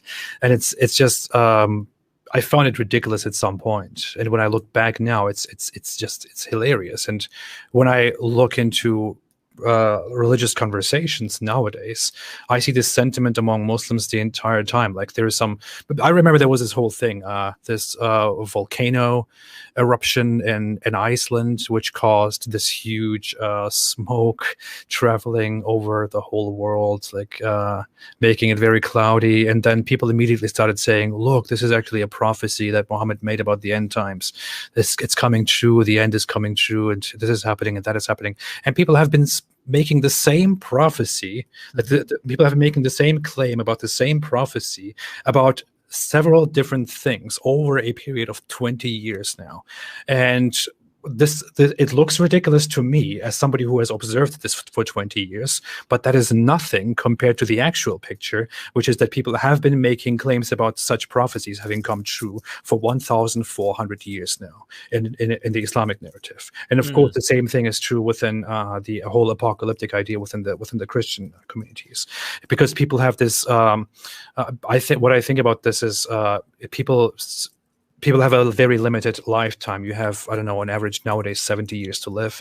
You had a much shorter lives in the past, and it is very hard to accept for you that you will just die and the world will simply go on without you. It's very hard to accept. So it is, of course, very comfortable for you to instead accept the idea that as your own life slowly gets shorter and goes toward death, the world will also, together with you, die and will not just go on without you for thousands of years. How could it be? Well put. I can't comment on that. I agree 100%. It just keeps getting used. I know we got more super chats though. I know. Yeah. We do. I keep getting you off of the path, man. I know we're talking too much here. It's like you're talking too much. I'm talking too much. What is? Hey, I want to say, if you don't like what I'm saying, look, I apologize. I'll just kick you out. Yeah, I apologize. You can just disagree with me. That's fine. Okay. If I don't like what you say, I'll just kick you out and just go on without. Yeah, talk crap about me. Make sure you do that, because if you don't, you're not being consistent. So. Yeah, that's right. Mr. Monster said, "Is Islam still the same without the hadiths?" Islam is not the same without the hadith. In fact, you could say that Islam is many of Islam's practices, maybe even most of Islam's practices, are built on the hadiths. So Islam relies very much on the hadiths. Hadiths are the reports about Muhammad and his companions, and so people who are Quran-only Muslims, we had one appear on your channel when I was there, take the hadiths entirely away and come up with a completely different Islam. So Islam really changes if you remove the hadiths. I have no comment because I don't know this like he does. So. Yeah. Alan Bird made a super sticker. Thank you so much. It's very cute. Robert Lode said, "There must be more than one God. We need more than one element for an explosion." I mean, that's just more thing to make inferences about. I don't think I want to go into that. Thanks for the super chat. Thank you for the super chat very much. There's just one thing, which is okay. I will not drag this now. David Halliwell made a super chat and said, "I enjoy both of your channels. What I've learned is that the believers, both Muslims and Christians, have not actually read their holy books fully." Thank you so much. I know for a fact that the vast majority of Muslims have never read the Quran. They only recite specific verses within the Quran which are necessary for the prayer without knowing their meaning. If you would go for a percentage, if I could make a guess, I would say that maybe, 95% of Muslims have never read the Quran through. And among those that are left, among the 5%, only very few have read the Quran in a language that they understand. So for Muslims, it is actually true that the vast majority of Muslims have no clue about the contents of the Quran. But I can't speak for Christians. Yeah, I have to disagree a little here, David. I think when maybe I'm wrong. I mean, I can't see omnisciently every Christian out there, but I read the whole Bible from Genesis to Revelation as a Christian, and I was still a Christian for many years. I think the way we approach the text, I was taught by someone how to view it. I was taught by someone how to get around problems that someone else might have raised up. And so now I just look at it critically. I'm able to do so because at the beginning it was all my faith. I'm going to go to hell if I don't believe this. And, I had personal experience, all that stuff that played a role. So anyway, I can't say every Christian, but I think the point he's trying to make is that they aren't really understanding it. Rabbi Tovia Singer, I asked him about the Quran and memorization. He said, yeah, there's definitely some Muslims that memorize it, but they probably don't know what it actually means. And I was like, whoa.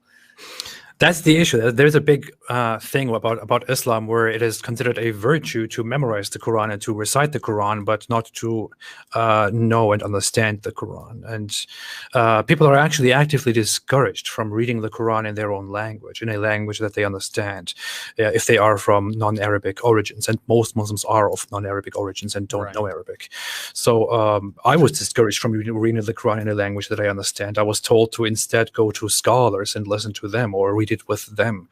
It's very ridiculous. In comparison, I know for a fact that many Christians do actually engage in Bible studies and read books. Especially they read I know from Christians that many of them read the New Testament very much with a focus on that. I know that my wife used to be a Christian. She has a history of studying and reading the Bible. So I wouldn't say it's the same, but that's just me. I can't make further claims about that.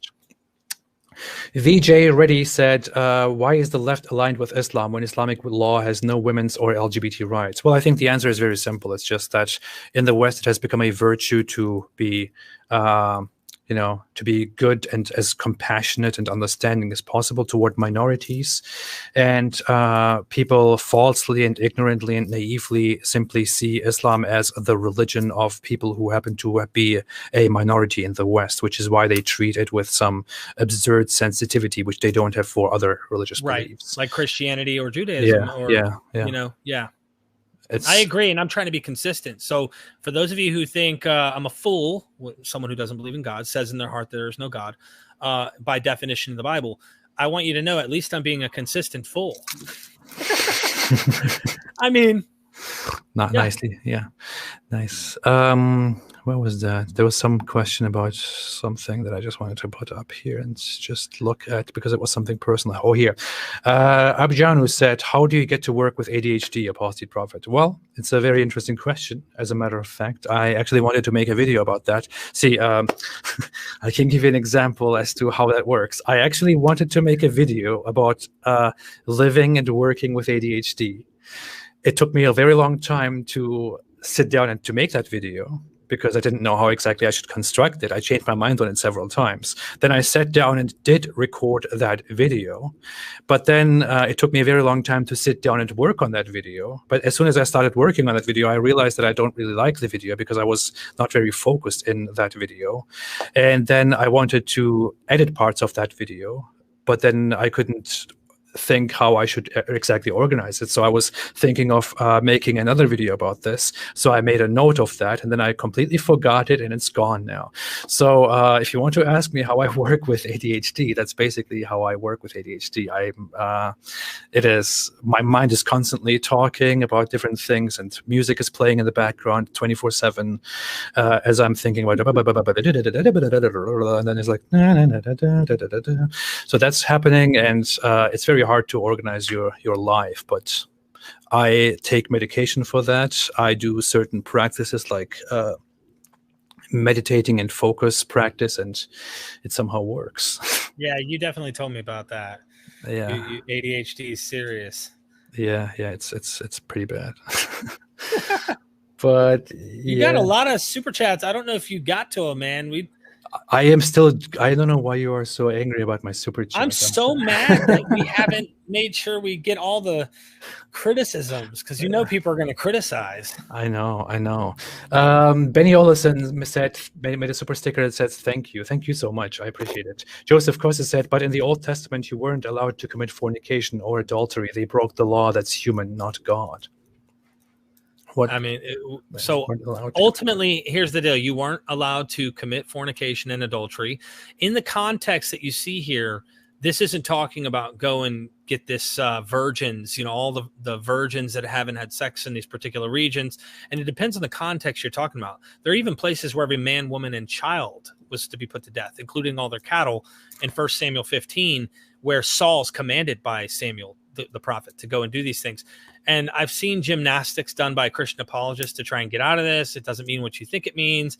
They do the same thing in Judges 11 when it talks about Jephthah's daughter, where Jephthah says, God, if you help me win this battle against my enemies, the first person who walks through my threshold at my door, I'm going to sacrifice them to you. It ends up becoming his daughter. And you would think God would go, okay, like he did with Abraham, look, check it out. We're not going to actually do that because that's a human and that's your daughter. We're going to take a cattle or a cow or a ram or something instead. But I just say that to say, in the context of not committing fornication or adultery, you got to imagine this is being given to the Israelites. So I suspect this is within the community of Israel, that this idea is there. And men had multiple wives. Abraham himself, Isaac and Jacob, multiple wives. So if you marry this woman or she's your concubine, I think these are kind of loopholes. But anyway. Oh, yeah. Deborah, what's up, Deborah? Oh, Deborah. Yeah. Do you know Deborah? Yeah, I'm actually finishing her book, Crucifying the Bible, right now. Oh. Okay. I wasn't aware. Okay, nice to have you here, Deborah. Okay. All right. Let's go through these super chats quickly. Frances Conrad said, I actually wanted to make this a 1-hour stream. That's what I said to Derek at the beginning, but this is how I always am. I come together with David Wood and I tell him, hey, you know what? Let's not go over an hour. And then we end up talking for 2.5 hours. And every time after this stream, you're like, wait, didn't we say 1 hour? And he's like, yeah, but ADHD, baby. Francis Conrad said, please don't lie about slavery in the Bible, mate. Just saying. Look, Okay. I mean, let me just put a book up on the screen.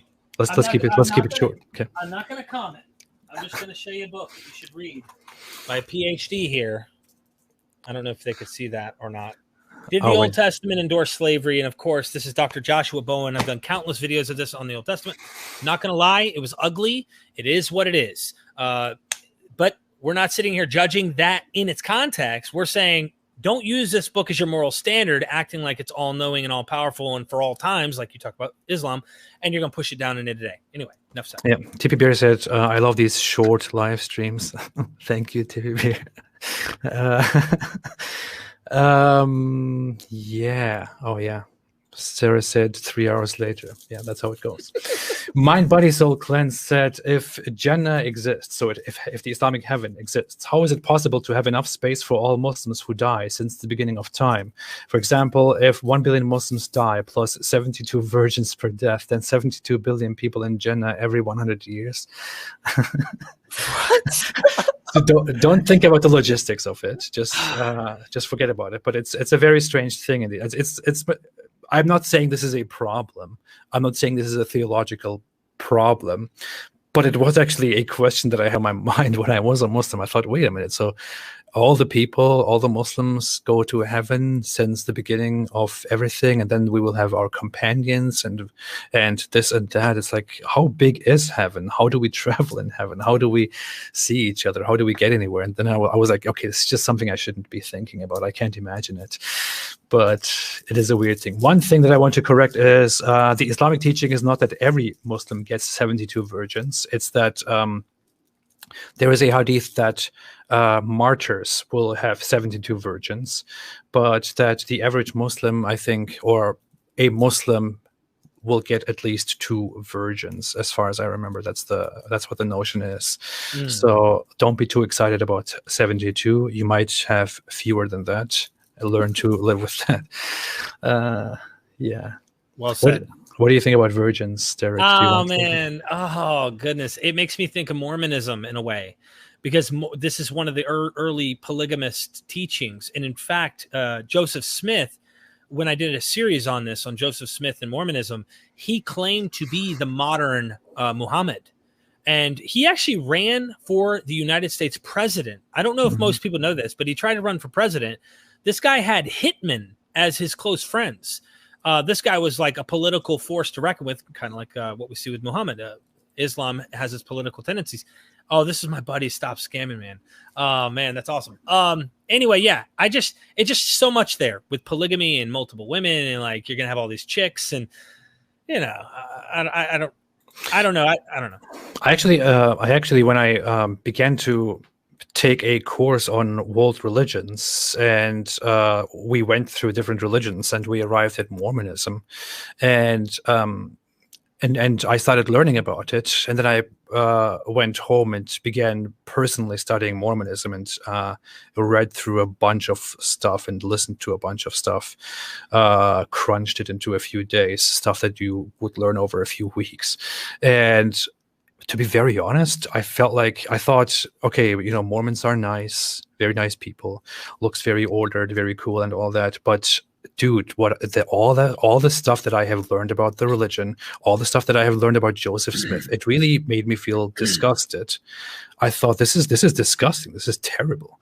I mean, it feels disgusting to me. It looks like this is like a modern Western white version of Islam. That's what I thought. I don't know. Wow. Wait a minute. I need to refresh this screen quickly. It does that. Okay. When you have ADHD, you gotta refresh it. Yeah. Yeah. Yeah. Okay. Here we are back. All right. I will try to go through the super chats very quickly. I actually have plans. I need to go somewhere. Yep. But Mitch Mazzaroli said, "Can you give me the story of how the moon was split? Surely that would leave a mark." Thank you so much for the super chat. Well, it did happen. We have pictures. The moon was split in two. Just kidding. We actually don't. Yeah, some people actually try to bring some photos of certain shapes and certain rifts that exist on the moon, but not just on one spot. That exist everywhere on the moon in different shapes, and also on different moons, and on different satellites and planets, and try to say, look, this is proof that the moon was split in two. But that's complete garbage. I don't know. In all honesty, I would think if this is something magical that Allah makes, and He causes the moon to be split in two, then Allah could also put it together without leaving a mark. If you want to believe in something very absurd, then you could also believe in the absurdity of it coming together without leaving any mark. I want to be very honest about that. But what's very absurd about this is that the moon was split in two in 7th century Arabia at night, and nobody else in the whole world saw this. In the 7th century, we're not talking about 7,000 years ago. We're talking about the 7th century, where we had civilizations, where we had people across the world that were interested in the sky and the objects in the sky. We had moon gods and all that. There would be records of this. It's simply absurd to believe in such a thing. Francis Conrad said that God is all-knowing yet condones slavery is massively defeated by the fact that Christians alone on earth defeated slavery using the New Testament. Christians on earth use the New Testament, condone slavery in the South. So, both sides, this is something well drawn out. There are scholars, you can read on this. The Southern slave owners were reading, be good to your masters, slaves, and slaves, or masters, be good to your slaves. I mean, they were using the Bible to condone the very thing that eventually did get abolished, and thankfully it got abolished. But I think it's just because humans have the tendency of becoming better, not because the religion. I think people are good in nature mostly, whereas religions oftentimes create these conflicts, and then it even stirs up that whole us versus them tribal mentality, and that's a big no. People are making fun of the whole moon splitting notion, saying people were asleep at night. This is actually something that a Muslim apologist said in response to my criticism that nobody saw the moon split, that we have no single evidence. He actually made a video in which he said, the reason we don't have heaps of evidence is that people were asleep at night. That's what he said. My gosh. It never ends. It will always escape. It was in another dimension. I mean, eventually it's like, this is what happens. And it happens with every single one of these. So anyway. Yeah.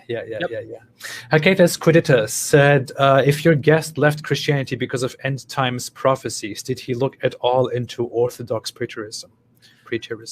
So Orthodox preterism, I know now. And I didn't leave just because of that. I also saw motifs of dying and rising God, myth, motifs that are in antiquity. There was a lot that made me go, what is the prior probability that this Jesus is the one and true way? So I looked into that. But as far as Orthodox preterism, I didn't dive into that till after I had left. I became a full preterist while I was still in Christianity. And then I got excommunicated from the Presbyterian PCA church because I became a full preterist, because I was trying to be true to Jesus' words, where he promised that generation in that time. And Paul said, we who remain and are alive at his coming, 1 Thessalonians 4, will be taken, with the Lord. Paul thought it was going to happen in his own lifetime. And I think that later on it changed. So anyway. Yep. Okay, stop bashing Christianity, please. Yep. Greg Kanowitz said in a super chat, thank you so much, MBS is trying to get rid of 90% of all hadiths. Are we talking about the Saudi prince here? It's trying to get rid of 90% of all hadiths. Is that a thing? I don't exactly know anything about that. I haven't been following any of the things that are happening, but that sounds interesting. Abby Duduke, yeah. Okay, said, AP, I request you to call Sashwala to your channel. He will take discussion to the next level. YouTube channel is called Dystopia to Reason. I don't know who or that is, but I will see. I will look. Thank you so much. Stop Scamming Man made a super chat. Thank you so much, Stop Scamming Man, as always. And said, apologists try to defend Aisha's age, claiming no one had a problem with such in ancient times. The proto-gospel of James, which can be read in Bart Ehrman's book, Lost Scriptures, paints a very different picture. I have personally acquired that book, the Infancy Gospel. I haven't read it through yet. I'm really interested. I want to look into that sometime because there are some connections made between the proto-evangelical Gospels and Islamic narratives. It is said that Islam borrowed some stories, made-up stories from those apocryphal Gospels, and I really want to look into that. But thank you for the information. I'll check it out. Stop scamming. Zathinian made a super chat and said, AP, would you be able to list the things that help you with severe ADHD from a fellow creative sufferer? Thank you so much. Stay strong. Well, I don't know. I wanted to make a whole video about this stuff, but you're asking someone who's dealing with ADHD to tell you all the things that help him with ADHD in the moment. And it's ironic, but I do a lot of fidgeting. I recently got myself some fidget things. I don't have that here, but I actually have this cube that has these buttons around that I use and push with me. That actually really helps me focus on something that I'm doing. I, as said, have these beads here that I use for meditation and for other things. Meditation really helps. Taking a time during the day and simply doing nothing really helps, because we are in a time where you are constantly doing something, constantly looking at a screen, constantly engaging in something. There is many people don't ever do nothing, and that's really bad. You should be taking a break from stimulation and from all that during the day, and that really helps calm down and become more focused on the day. Organizing your thoughts. I personally eventually had to go with taking meditation, so I do take a stimulant for ADHD, which calms me down and which makes me able to focus on the conversation that I'm having. Otherwise, I would be all over the place. So things like these are helpful, I would say. But these are just things that everyone will tell you. One thing is, I will not tell you to go and get to make a list and that stuff. That's the dumbest thing, which I think. When you have ADHD and you look for solutions to manage your life in a proper way, and you go online and experts give you the advice, oh, just make a list, keep an agenda. Dude, it doesn't work. That's the whole problem. That doesn't work. You can't stick with that. But anyway, Rum Runner made a super chat and said, Derek, how did you handle the obvious contradictions in the Bible, like the death of Judas, etc.? That's a big part of why I left the religion. Before, I used to try and reconcile them. And I mean, now I see a clear issue. So it wasn't the reason I left, but now I see it as obviously two different narratives. But yeah, I'll leave it at that. I'm trying not to be too critical here on a lot of this stuff. They get me on the Bible stuff, but yeah, there's definitely a problem there. There's a book you could read if you're interested. You're interested in checking it out right here. It's just The Resurrection, a Critical Examination of the Easter Story. There you go. Thank you for the super chat. Thank you so much. Another one, Ahmed Khan made a super chat and didn't add anything. Thank you so much. I really appreciate it. Stop Scamming Man made a super chat and said, another problem with attempts to claim Muhammad is in the Bible is many cite from the last third of Isaiah, and most relevant academics deem Isaiah 40:66, which they refer to as second and third Isaiah, to be later additions. Yeah, this is in reference to what I have been dealing with Muhammad in the Bible. I didn't actually go into the claims recently that concern Isaiah, simply because I thought it is no longer necessary at the point that I was when I was analyzing the Kaaba and other issues. But I think I did deal with Isaiah 42, if I'm not wrong, which many Muslims use as a supposed prophecy about Muhammad, and it is just simply absurd. And one more thing about using Isaiah as a source to say that Muhammad is prophesied in the Bible is, what is Isaiah to Muslims? And why is Isaiah? What is Isaiah to Muslims? Why would they bring up Isaiah? Well, I saw you engage the guys on my channel, and they were like, "Stop using the Bible. We don't even care about the Bible. The Bible doesn't." And then they're using the Bible to try and prove that the Bible somehow supports it, but then they don't want you to talk about it. And then you're like, it's like, do you do it or do you not? But on top of that, the problem is the Quran never talks about the Bible. You know, Islam never talks about the Bible, never mentions the Bible. What the Quran talks about is the Torah and the Injil, which is the Evangelion, which is the gospel, or they call it the gospel. They can't even point at what the gospel is. Now, you could say that Torah can maybe used as a general term for the Hebrew Bible. You could argue that, but the Quran also refers to this Torah as the book that was given to Moses the entire time. The Quran never makes a mention of different books, except it mentions one book which is called Zabur, which was revealed to David, with the poor understanding that Islam has about scriptures. And people think that by that the Psalms are referenced, which would also be idiotic, because the Psalms are not thought to have been written by David, and they are also not some divine inspiration that he wrote down word for word. That's not what the Psalms are. So when it comes to Isaiah is not a prophet that is ever mentioned in Islamic sources in scripture, and the book of Isaiah and the books of these prophets are never mentioned in these Islamic sources. So when Muslims want to bring proof that Muhammad is prophesied in the Bible, and then they appear to Isaiah, that's just very weird. You should ask them in response, wait a minute, who is Isaiah to you? What do you believe about Isaiah? And where exactly do you take this knowledge from? Well, they take it from the Bible alone. That's it. It's really amazing. I'll end on this, that even when, obviously Christians don't see that at all, but no one, no Jew, no Christian, no atheist, secular scholar, no one sees Muhammad in the Bible except Muslims. Mm-hmm. So that's a really good note. And I mean, I think right now I've won some brownie points with some of the Christians on there, and that are in your chat that probably don't like me. The fact is, we can all agree Muhammad is not prophesied, is not pictured in the Bible. At the very least, Christians might say, well, he was the Antichrist or something. I don't know, but I'm just throwing it out there that, like, no one sees that prophecy in any positive light of a prophet coming, and that being Muhammad. Yeah, Muhammad was a guy who was in the 7th century Arabia, who happened to become successful through his exploits, through his campaigns, who happened to spread his religion through the world through a series of events that say nothing further about whether his religion is true or not. And it is absurd to assert that he is actually found in the Bible. If Genghis Khan had established a major religion like Muhammad's, maybe we would be following Genghis Khan's religion today. He was just a brutal conqueror with ambitions to rule the world and spread his own ideas.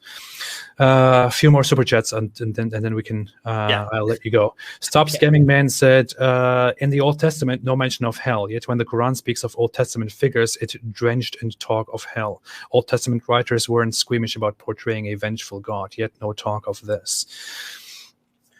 Yeah, I mean, that's you could make a whole deeper analysis of this, but it's just there is a big contrast, isn't there, between how the Quran reads and how the Bible reads.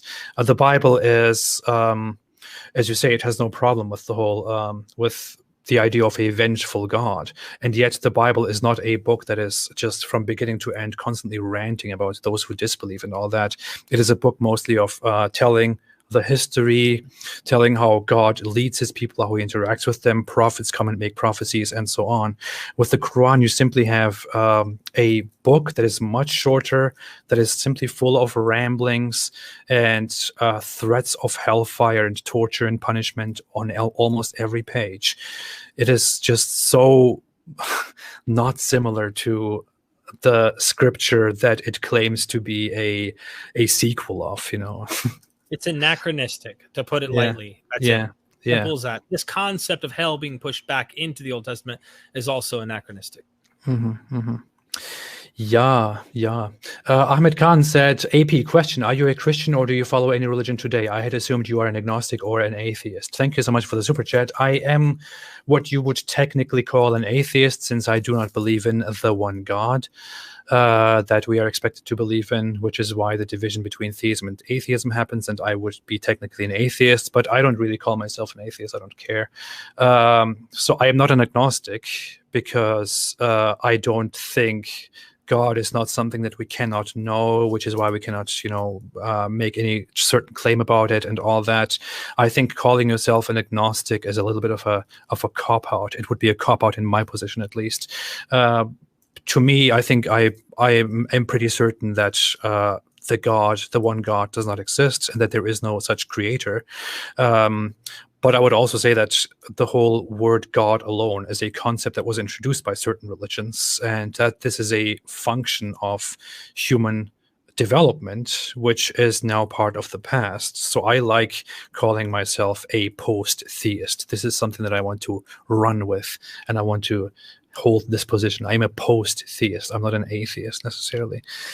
Yeah. Such a negative term too, though. Like, you just don't believe. You don't believe. Like, I believe in something. It's just not God. Yeah, but yeah. And universally speaking, it's a little bit absurd to call yourself an atheist and to use that as a label. It's like if you are in China, it doesn't make any sense to call yourself an atheist.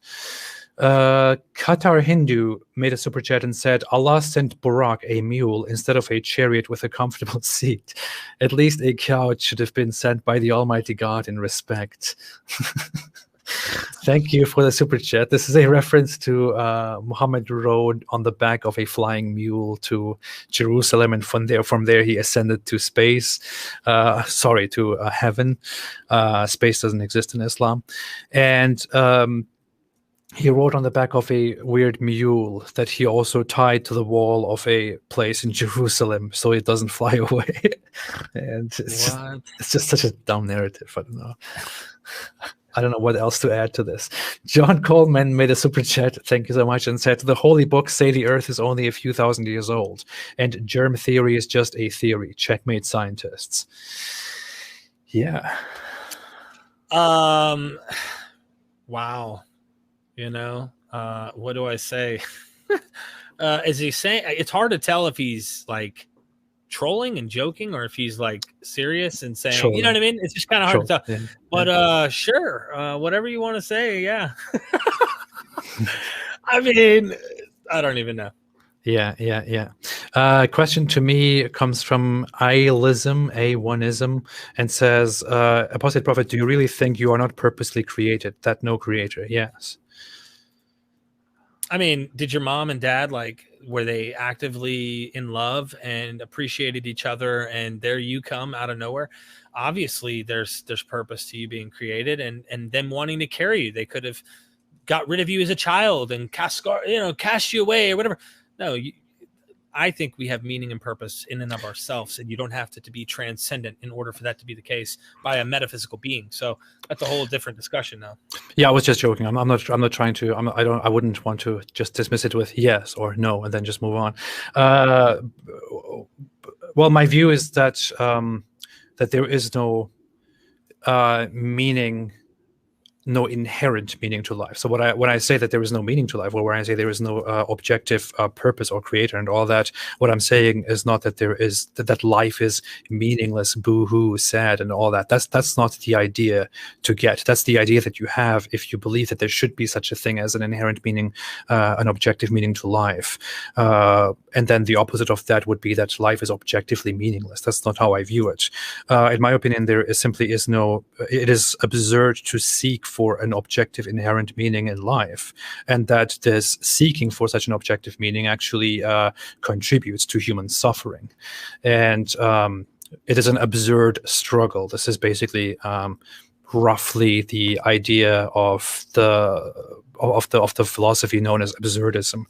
And in my opinion, life is not meaningful or meaningless, because the whole concept of meaning, inherent meaning, is an absurd expectation to have of life. Life is meaningful within its own context. I am alive. I live. I have certain functions. I know where I came from. I know my history. I know human history, human civilization. creation. I live in a world where so many other people lived. I contribute to a world where future generations, including my children, will live. I enjoy things. I am pleased by things. I am hurt by things. Accordingly, I live my life and create meaning within that and live within that context. It's like, to me, the whole concept of objective meaning is like the concept of objective of a creator. Just because I don't believe that there is a creator, that doesn't mean nothing exists or nothing makes sense. And just because I don't believe that there is objective meaning, that doesn't mean that everything is meaningless and I should just go and die. Yeah, and it just depends on how you define some of this stuff.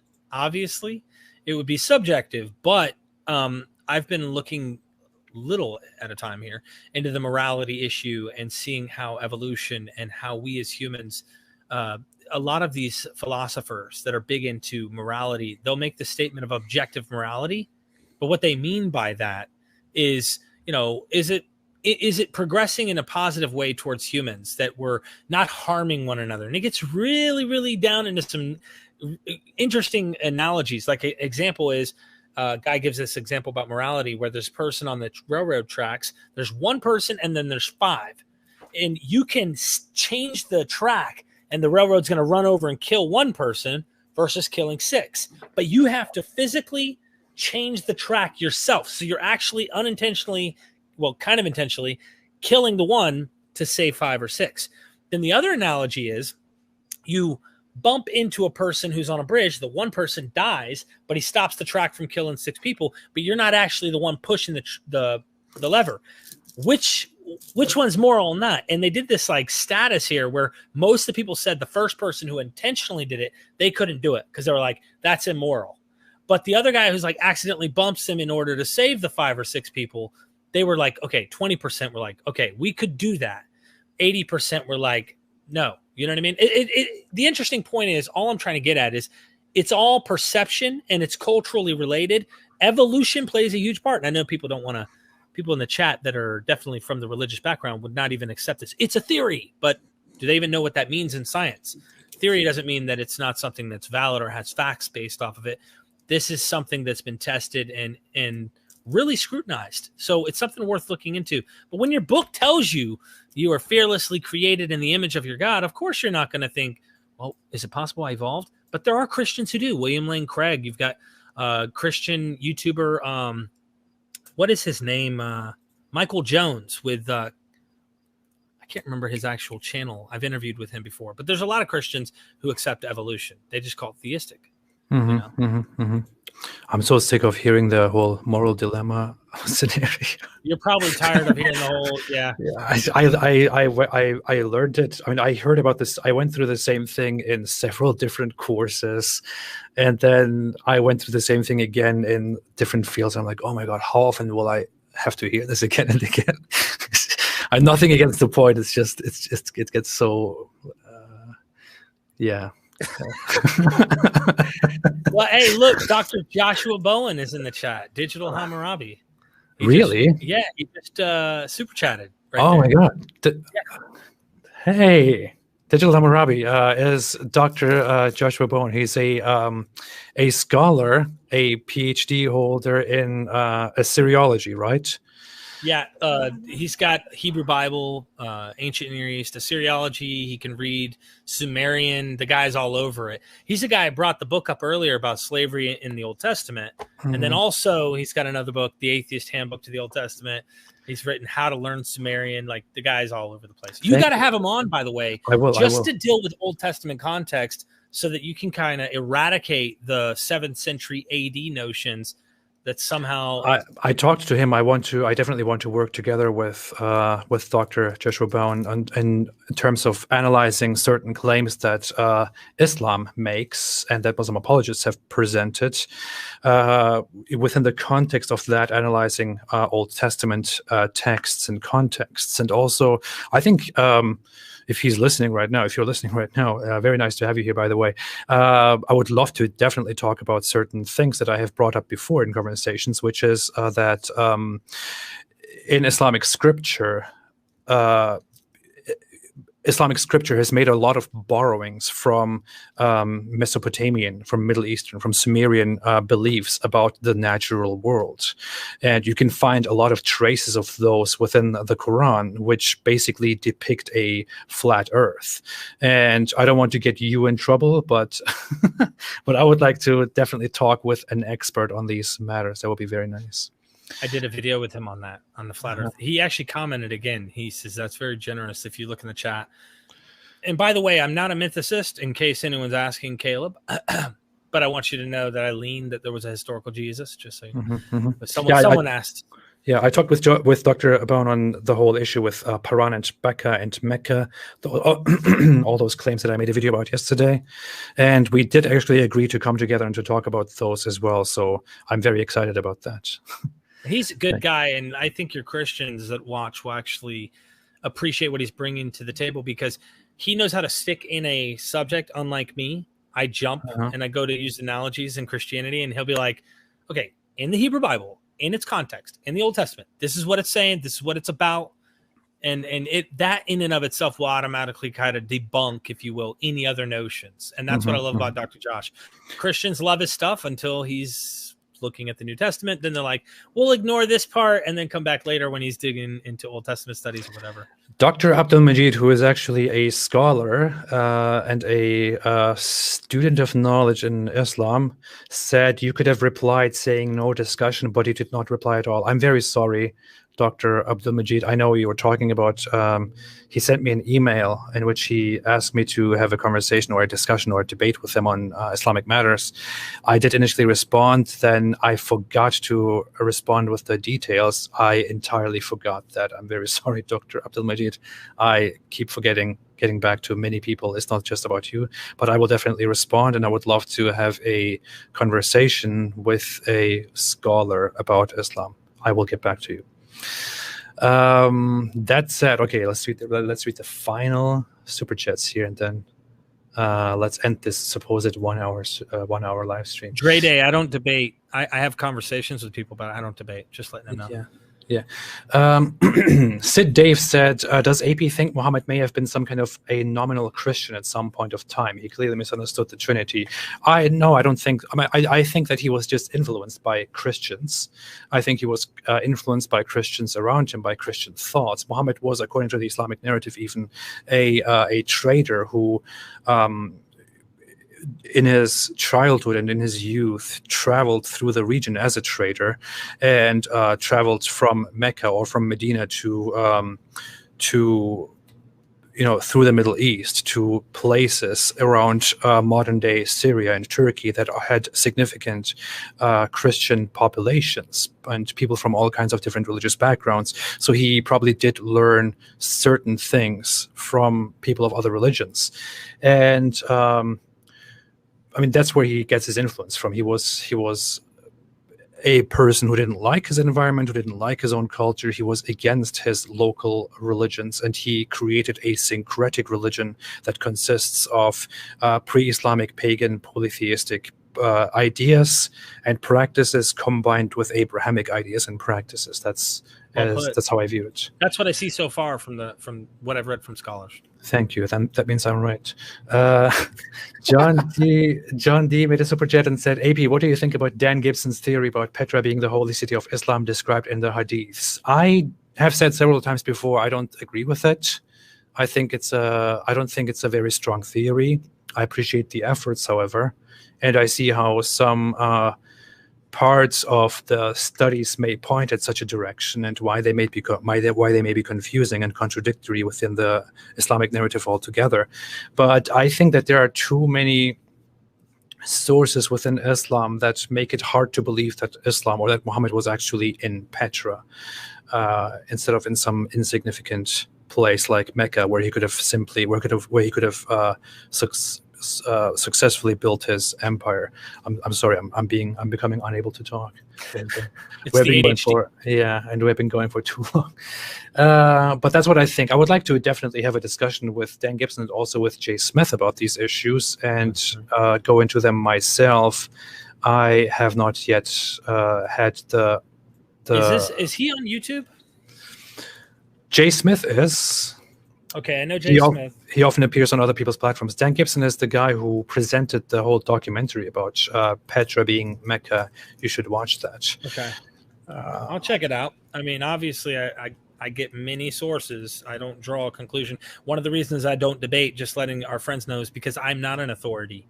And I've done like debates in the past and arguing, and usually it's my thing's bigger than your thing. That's what it's always about. It's not really, to me, I'm more about actually inquiring on the information and not just pulling it out, measuring it. You know what I mean?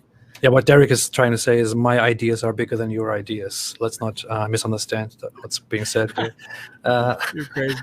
Haketas Quiditas made a super chat and said, Daniel 12:2 has hell in Old Testament. Perhaps not what modern day pop Christianity believes, but that's no problem to historically informed Christianity. Yeah. I mean, I have no problem with a Second Temple Judaism late in the day, 2nd century BC, probably 171 BC being written. You know, by then you have Hellenistic ideas, Persian ideas, all of these things. I have no problem. Zoroastrianism had hell, but it definitely develops. By the time you get to Dante, there's levels, and, you know, he's got his enemies in each level. So, yeah. And as far as I understand it, as far as I've seen it from rabbinic Jewish sources so far, where I have read from or listened to Jewish scholars, to rabbis, it's the whole idea of hell is implied and is more extensively dealt with in Jewish texts that developed later, and they have a different idea of what hell actually is and of what kind of a purpose hell serves. It is, I mean, the function of it is a little bit different from the function it has in Christianity or even in Islam, but it does exist in their beliefs. Well put. As far as I know, I don't know if it's well put. Maybe it's no. I think it's definitely anachronistic. The development of it carries on. It just becomes something more. It takes on its own forms. And you do see that happening throughout Christianity as well. I think our friend who actually super chatted this talks about, notice how he says no problem to historically informed Christianity, right? So I think what he's saying is primitive. You go back, they have no problem with hell, but he even admits later developments of it take on a myth of its own. So, yeah. Somebody keeps saying in the chat, Apostate Prophet, are you turning into Morpheus? And I don't understand if this is a reference to mythology or if this is a reference to Matrix. If it is a reference to Matrix, then I want to strictly disapprove of that. When I see people make Matrix references, I want to just ban them without question. Why? You don't like the Matrix? I always found it very, very tacky, and I couldn't ever sit through watching even, ADHD. Blame it on the ADHD. No, I just feel like it's so highly overrated. I know I know many people, even the most intelligent and smart and informed people, will hate me for this, but I just feel like it's very, very overhyped and overrated. I don't know. Digital Hammurabi. Oh yeah, we saw that. Ridvan and Derek together catching it live. Thank you so much. I've actually been accused already of never being a Christian in your chat. Appreciate the that's good compliments of everybody in the chat here. This yeah, I'm teasing. I know why they say that, but yeah. See, when people say red pill, I'm like, please stop. But I actually liked the Matrix. But anyway, that's enough said. Yeah, I will never invite you back again. Don't ban me. Yeah, I will never have you here again. We're done. No, thank you so much, Derek, for joining me. It was great to talk to you, and thanks everybody for the comments, contributions. There is one more super chat from Erkin Alpgune. I cannot see what it says. Oh, it doesn't say anything. But thank you so much for that. I appreciate it. And finally, John D says, AP, what do you think about the controversy of the 31 different versions of Quran brought by Hatun Tash? I don't exactly know what she did, what she brought forth. It is a matter that I'm kind of postponing before I want to in-depth go into that. I'm dealing with a lot of different things right now, but it is definitely a problem to the narrative of Islam. Yeah. Interesting. John D comes from MythVision as well, by the way. A lot of these people are coming in over. That's cool. Cool to see you, MythVision. Thank you for coming and showing my boys some support. Hit that subscribe button. Hit that bell. Thank you. Honest commenter said, AP, I'm a big fan. I just wanted to highlight that your argument about Kaaba not mentioned in other history books is a fallacy from silence. No, it's not. I'm sorry, it's not. Silence is not always a fallacy. It is not necessarily always a fallacy. If that was indeed the case, if argument from silence or argument from ignorance, whatever you want to call it, was always bad, was always a fallacy, then you could reduce this to an absurd example and could also confirm that in that absurd example, it would also be a fallacy. For example, I don't know, my mind is very clouded right now. I can't come up with an absurd example, but somebody wants to make an inspection of my home and wants to clear my home of termites, and then finds out that there are no termites, and then leaves and says, okay, I didn't have to do anything because there were obviously no termites in your home. And I would then say, well, that's not true, because just because you didn't see any, that doesn't mean there are none.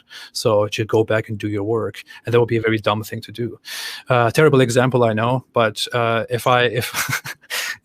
if it was 2 hours ago, I'd probably be able to come up with a better example. But point being, silence is not always bad, and it's not always a fallacy. It is very often a proper argument. On top of that, what I am doing with the entire Kaaba argument is not necessarily presenting proof that Islam is absolutely wrong.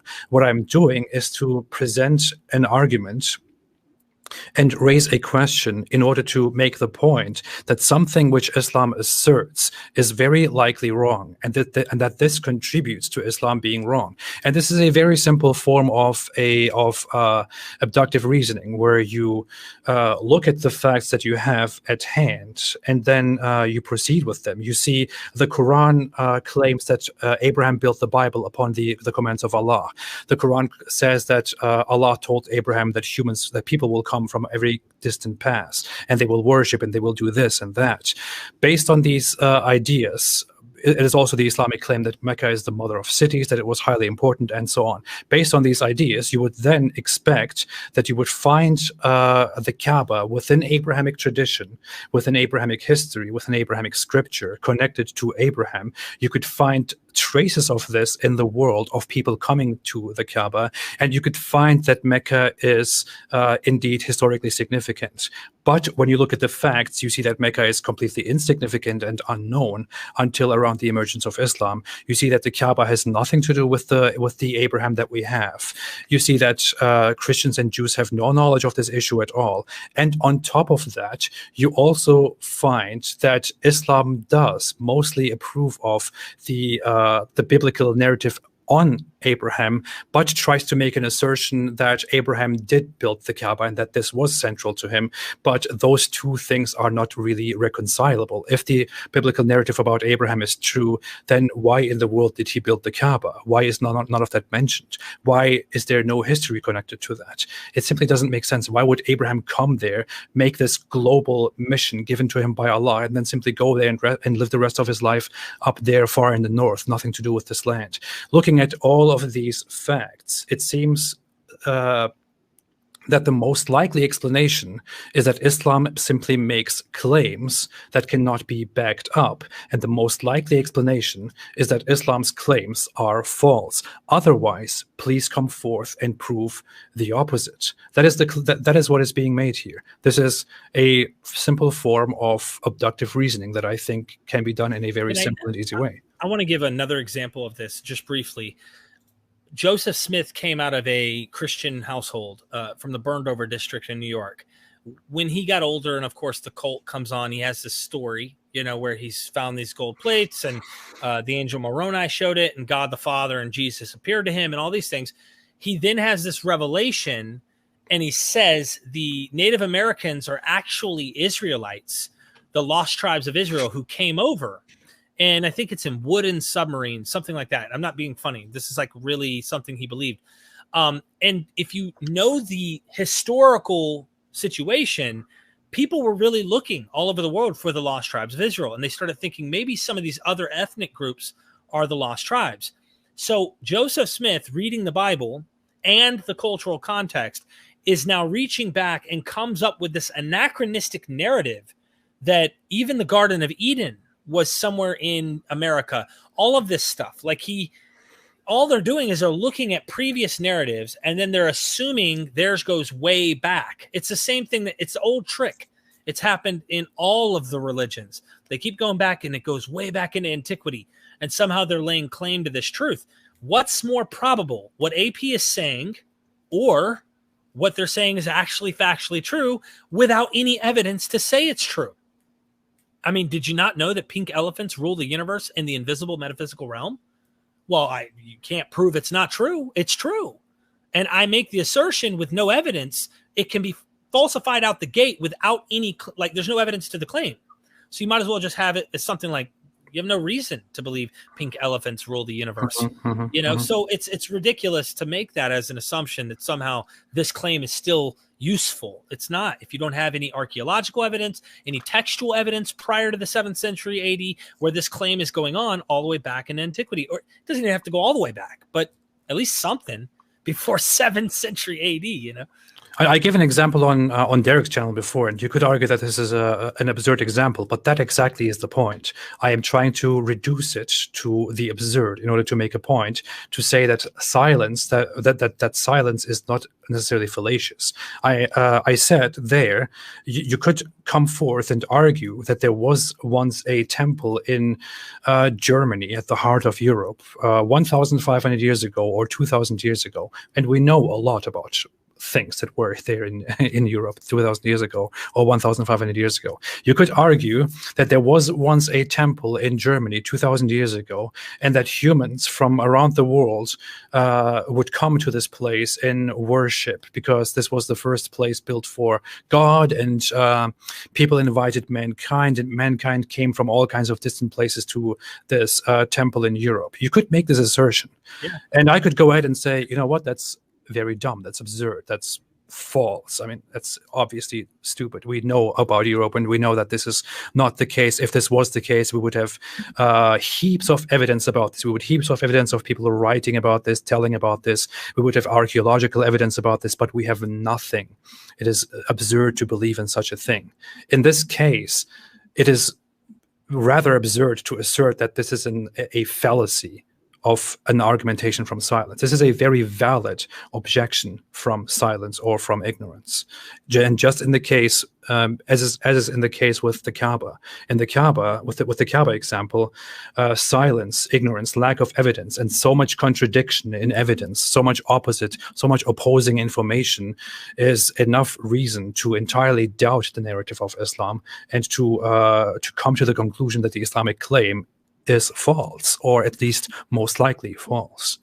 And that's a problem. That's why they're trying to get into the valley thing with you. They're trying to go to the Bible. But this very problem we had on our show, when you joined me on my channel, they were saying, like, what are you going to the Bible for? What are you doing? And it's like, dude, I mean, you're making claims. And so what are you going to point to? You're looking at the Quran, the 7th century, 8th century Quran, pointing to back here. Give me something. So some of them are willing to quote the Bible to act like it has some claim, and that's testable.